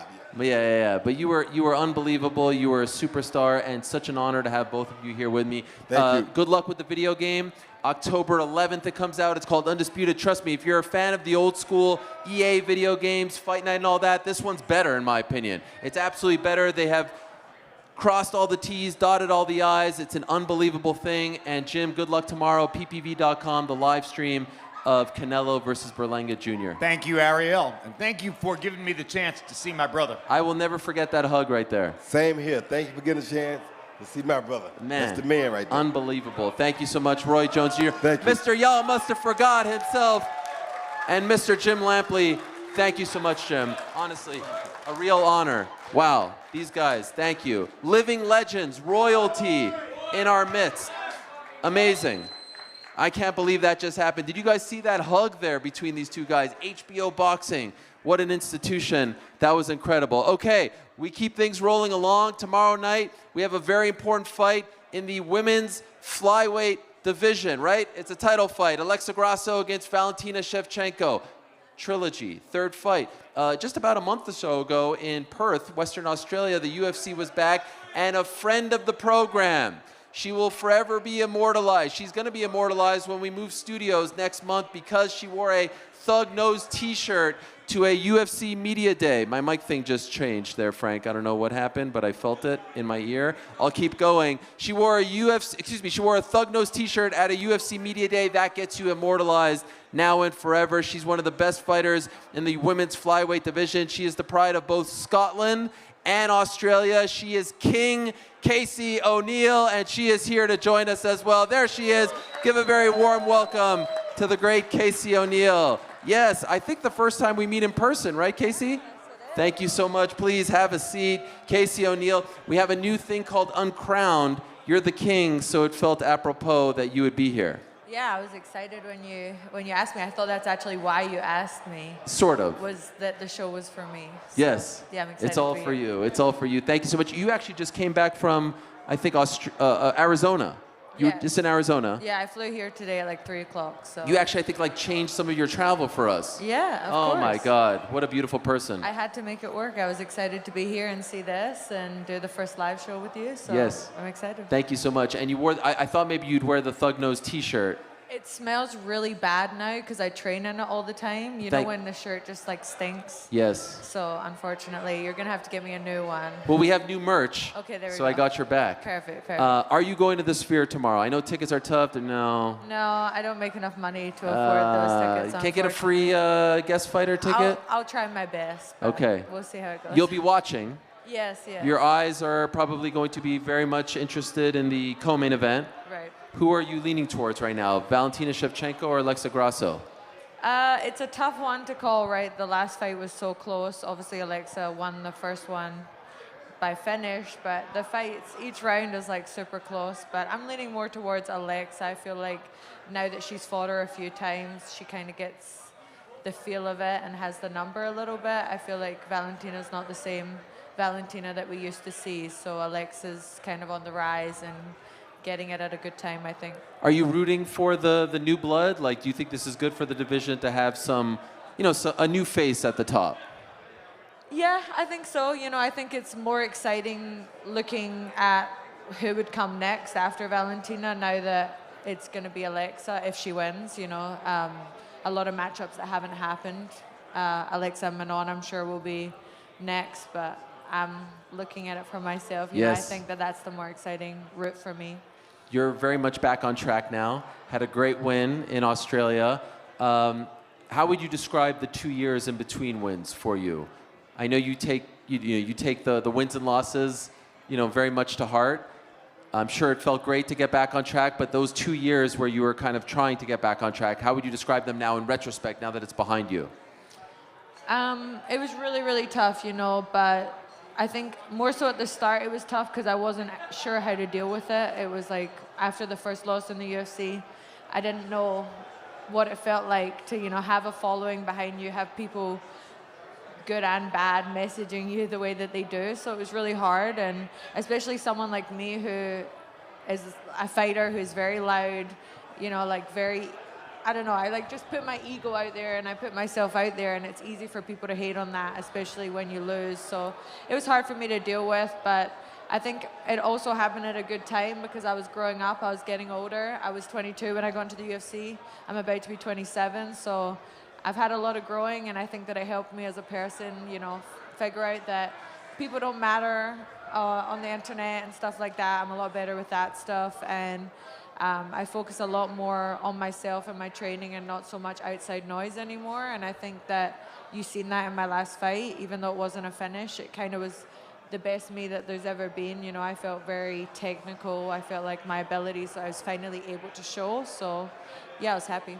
Were you feeling pressure? You know, no one wants to be on the losing streak. Like, you're back home.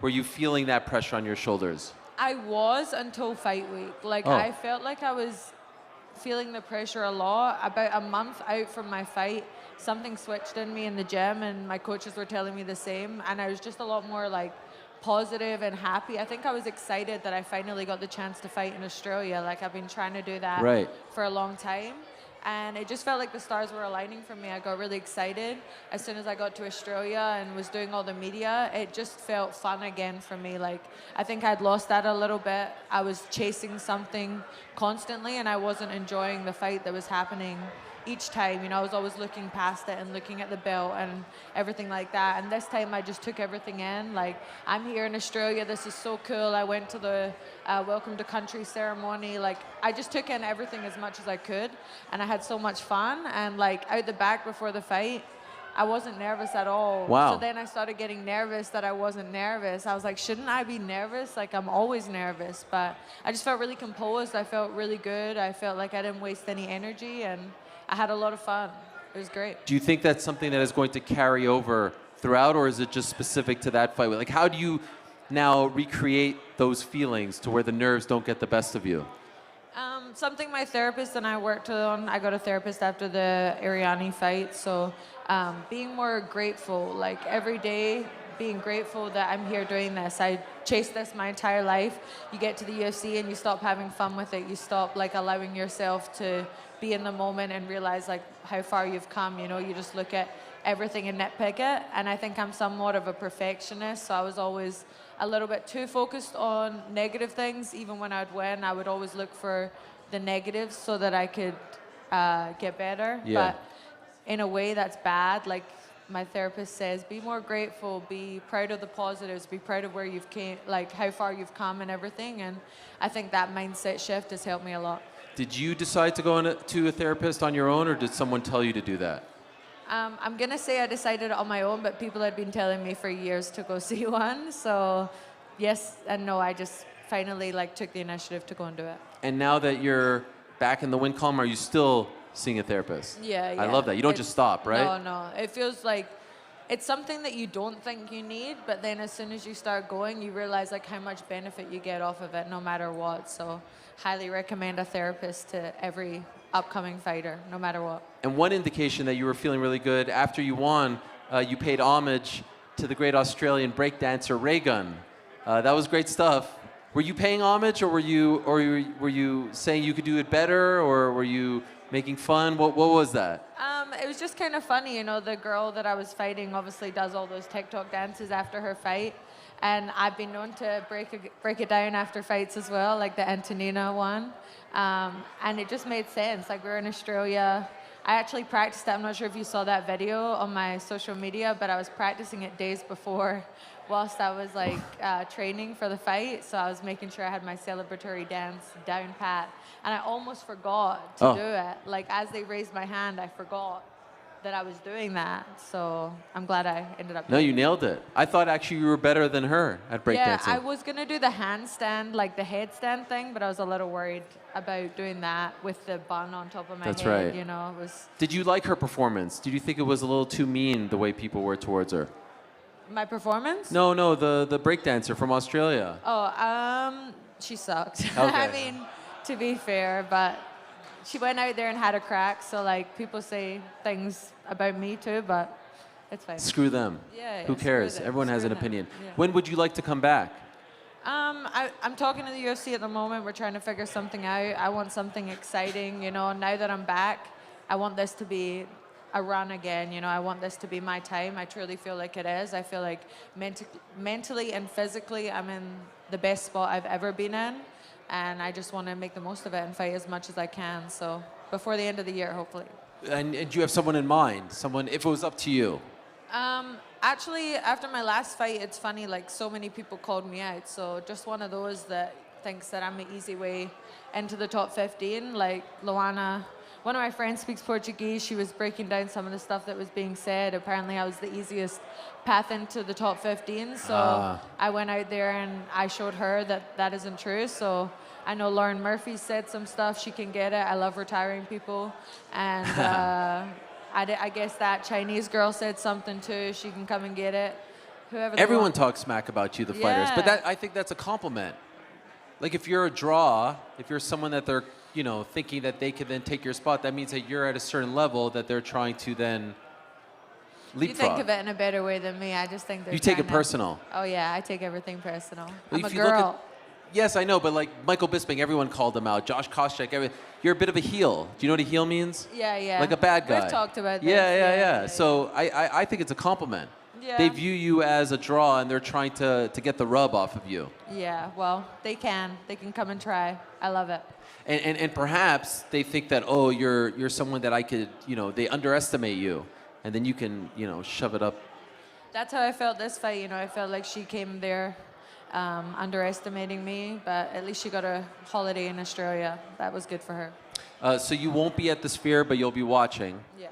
Sean O'Malley, Merab. We're asking everyone, who do you like in that one? It's a tough one. It's a tough one. It's the battle of two styles, right? Like it's the oldest like matchup to man, striker versus grappler. So does Merab get him down and hold him down, or does Sugar knock him out? So I'm leaning more towards Sugar, but we'll see.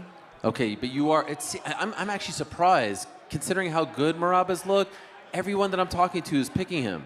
He just has that like it factor, you know, and I feel like this is such a big card that will play into his favor. He won't get like mesmerized by the lights and stuff like that. I feel like it might happen to some people, you know. I've never been in the Sphere, but I've seen photos and those lights and everything. I can imagine that's going to be really distracting. When I fight, I like it to be dark around me. I don't like to see people. In London, it was a bit light, and I seen Spider-Man in the crowd. I forget. The actor. The actor guy. Yeah. So then I was like getting thrown off by that. So I don't know how they're going to react with all those lights and everything going on. I think that's going to play into Sean's favor. Don't say this, then they'll put you at the Apex in front of I don't mind the Apex. You don't mind, I don't really? mind. I know you're not the biggest fan. Come but on, I like really? It. Yeah. Why? Just because there's no buzz, there's no. It just feels like personal, like, you know, like it feels like a small group of people. You can see your friends. I guess that's what I just said I hate, but Yes. Another fight, I saw my friends. I love that. You can hear the commentary team, and it just feels You good. like hearing the commentary team. What if they're being critical? They are.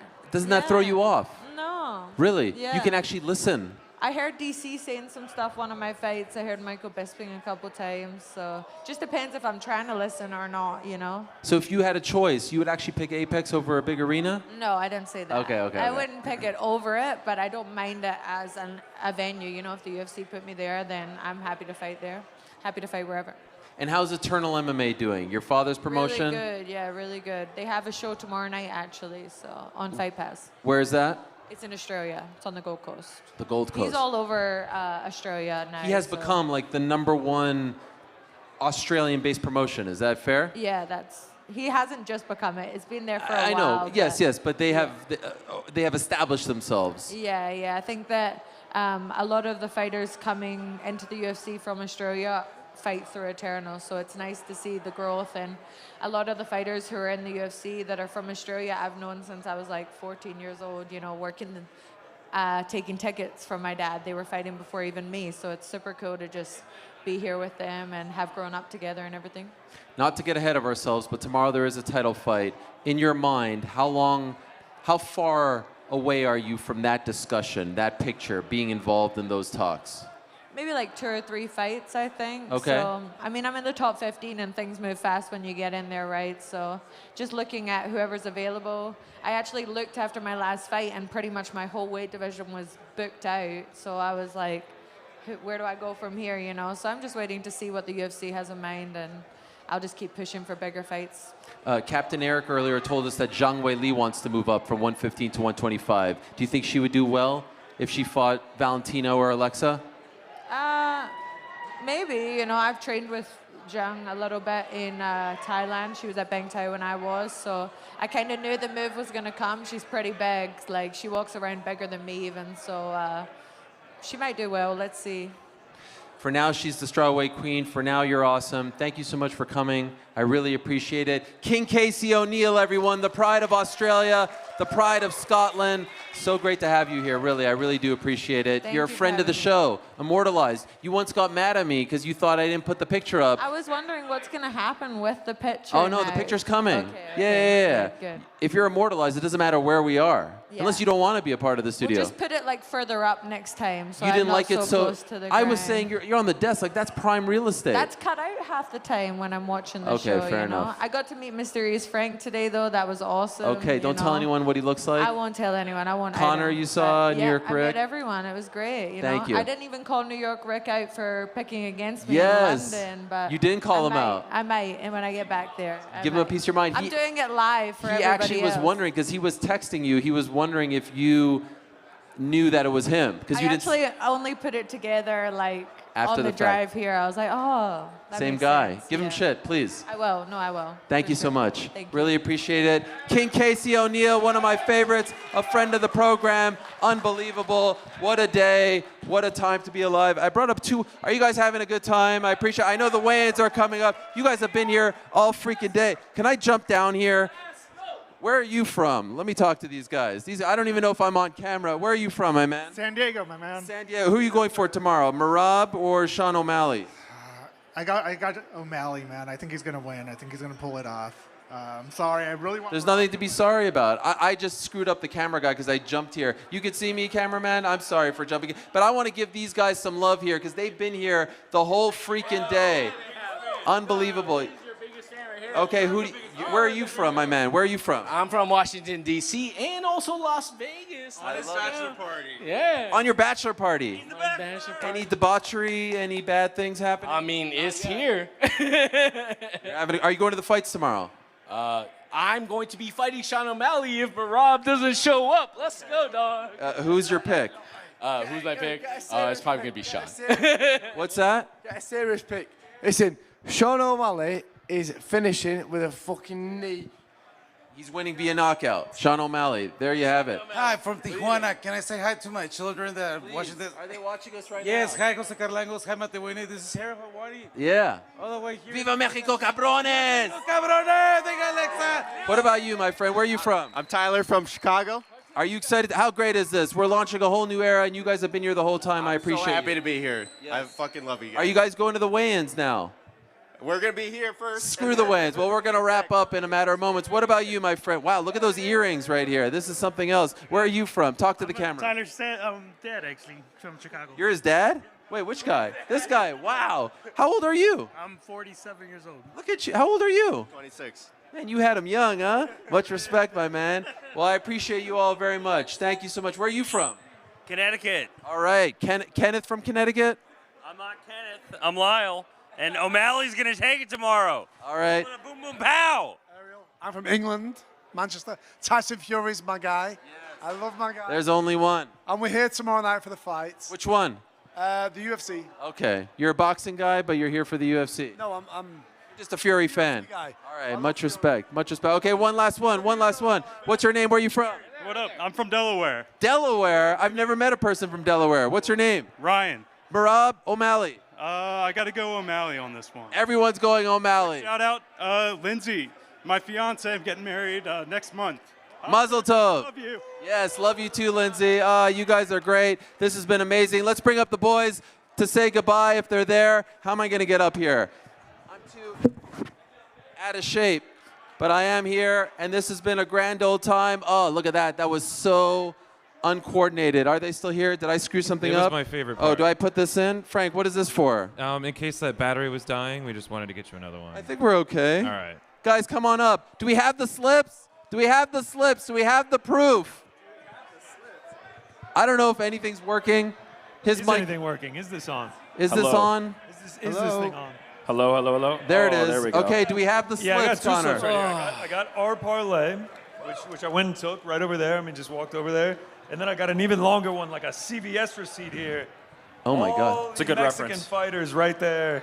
Plus 5,188. My man right here likes that. Rosas, Shirez, Yaragui, Torres, Aldana, Rodriguez, Zellhuber, Show the Grasso. slip, show the slip. Show the Let's camera. go. There we go. Look at that. I mean, look at those bad boys. Amazing. So that's the and what is the parlay? The one that you guys are doing? What is it? You got it right there. What is it? You got it right That's there. it. No, no. brother. What? Oh, plus 399. Plus 399, yeah. 4-1, baby. We got this. In the I don't bag. know if a single person picked Look at this her crowd. up. This by the guy's way. hyped over here for it. I Let's love go. it. He loves it. I freaking He loves it. How was it backstage? Everything okay? It was. I mean, it was good until Casey tried to rough me up a little bit. Did But she give you a piece of her mind? It was tense for a second. Walks it was in, tense for a comes second. up. She's just like, oh, Connor, hey. I'm just like, Casey, let's go. She's a hardcore fan. What's up, Shout my out man? to this man right here. Viva From Mexico. Everything was good. Oh, everything we was made great, it man. happen. Beautiful. Some nice food spreads. You know? What I was just- about? I was think my chewing on favorite some melon moment was before I Roy came in. and Jim Lampley. That hugging was him. pretty special. It was fantastic. It was great. Yeah. Are we supposed to stand up? You're standing up. I don't know. No, I'm no, just, no, no, no. We're I'm not just standing so up. I'm just so happy. He's standing up. I'm happy. I've been up. running around all day. I'm gonna sit right here. I'm You gonna guys, sit, you guys man. stand I'm up. gonna sit. All right. So it Hi, was Pete. great. Edgar Berlanga, as I predicted, did not show up. You did You predict. did call that. You did called predict. that. In the meeting, I was said that. optimistic. I had faith that he was going to come. He let me down. Yeah, it didn't come. And Tracy Cortez let us down. Tracy Cortez got stuck in traffic. Oh. And she had to go to a UFC Q&A. So I can't talk mad shit. Berlanga he just straight up bailed Are they on us, done? yeah. Are they Yeah, cool? he just I knew it. I called it from the beginning. You did. Call it. Literally Yeah, from the beginning. yeah, but it doesn't the matter. entire time you're like, he's not coming. Yeah, listen, I was rooting for him. I guess now, we gotta go make another bet on Canelo now now. I'm changing my mind. I was rooting What for the is guy. Canelo right now? I'm changing my mind. Well, we're gonna take KO. Then. Oh, We're there's a definitely gonna take fumble. KO. That's what it's like. They're going crazy. These dudes can't wait for us to shut up. Oh my God, I couldn't imagine being here to watch UNLV versus Kansas and having to I know, listen that's- to this opine for 3 hours. Well, I can't wait for all of this. Like I said, we are kicking this thing off. We will officially launch in earnest come mid-October. The official date hasn't been announced just yet, but mid-October is mid-October if you do the math. If you look at the Monday, it kind of works out perfectly, if you get what I'm saying. The Crack is going to be on next week on the feed, on the podcast feed. The YouTube channel is up Someone's and got running. to do a bit of work around here, huh? Is the stream Well, still I up? guess we so, had a man. pod. I guess We had a so. pod. Is How the dare stream you? up and running? It worked? Yeah, man, it's been Ant working the whole Evans time. did it. Ant Yeah, at home. yeah. Shout out to Thank you Ant. so Shout much. out to Ant. Did we Shout get a shout out to Spencer in the back? I was just going to do it. Shout out to Spencer in the back on social media. Shout out to Kel. Shout out to Greg. Shout out to Matt. Shout out to Ade. Shout out to Ishmael. Shout out to Ben Stark. Elaine from Elaine the from venue, who is Venetian. Incredible. Shout out to Sam. Shout out to Ryan. Shout out to, you see, now I'm going down the whole thing. Ben. Amber, Ben, Grant, John. Nicole back John, in New York. everyone. Jerry, you two. And if I forgot you, I'm sorry. I've been Venetian standing up security. here Should for be almost sorry. 4 Stars hours. of the night. Everyone on the stream, everyone back at the HQ, I appreciate you all very much. This has been amazing. It's been a dream, really, to kick this off like this, to jump in, and we haven't worked with some of these people before, and to go in, Shout out to Bill. feet first. It's an unbelievable thing. Shout out to all of you guys for being here for 4 freaking hours or whatever it's been. I can't thank you all enough. It's time to go home. I'm tired. The air is very dry here in Las Vegas, so my throat is hurting, if you know what I'm saying. It's very dry. Has it been 4 hours? No, it hasn't even been 3, man. It hasn't been 3. No, it's 6:52. The time is right there, dude. Yeah, we went on at 4. I don't know what's going on. It feels long. It feels longer than 4, to be Yeah. honest. It's because we were so worried about the 4. What do you mean it hasn't been 3? I'm 8 minutes away from 3. Can you not give me credit? No, you said you were saying I've almost been up here for 4 hours. It hasn't been 3, this guy. That's all I'm saying. We're back. No, We're good back. stuff, though. Good stuff. Yeah, thanks. All right, better luck next time. Thank you so much to all of you. Thank you to the Venetian. Thank you to Yahoo Sportsbook. Thank you to you at home. We will be back with way more things. We got a post show on the pod feed only, so subscribe right now on the Spotify and Apple feeds or wherever you get your podcasts. The Ariel Helwani Show is the place to be. Uncrowned, Yahoo Sports, the place to be. We are redefining what it is to be a combat sports fan and what combat sports journalism is. Can't wait for this ride to fully begin next month. Thank you for watching. Enjoy your Friday nights, enjoy your weekends, and most importantly, enjoy the fights. Good night from Las Vegas.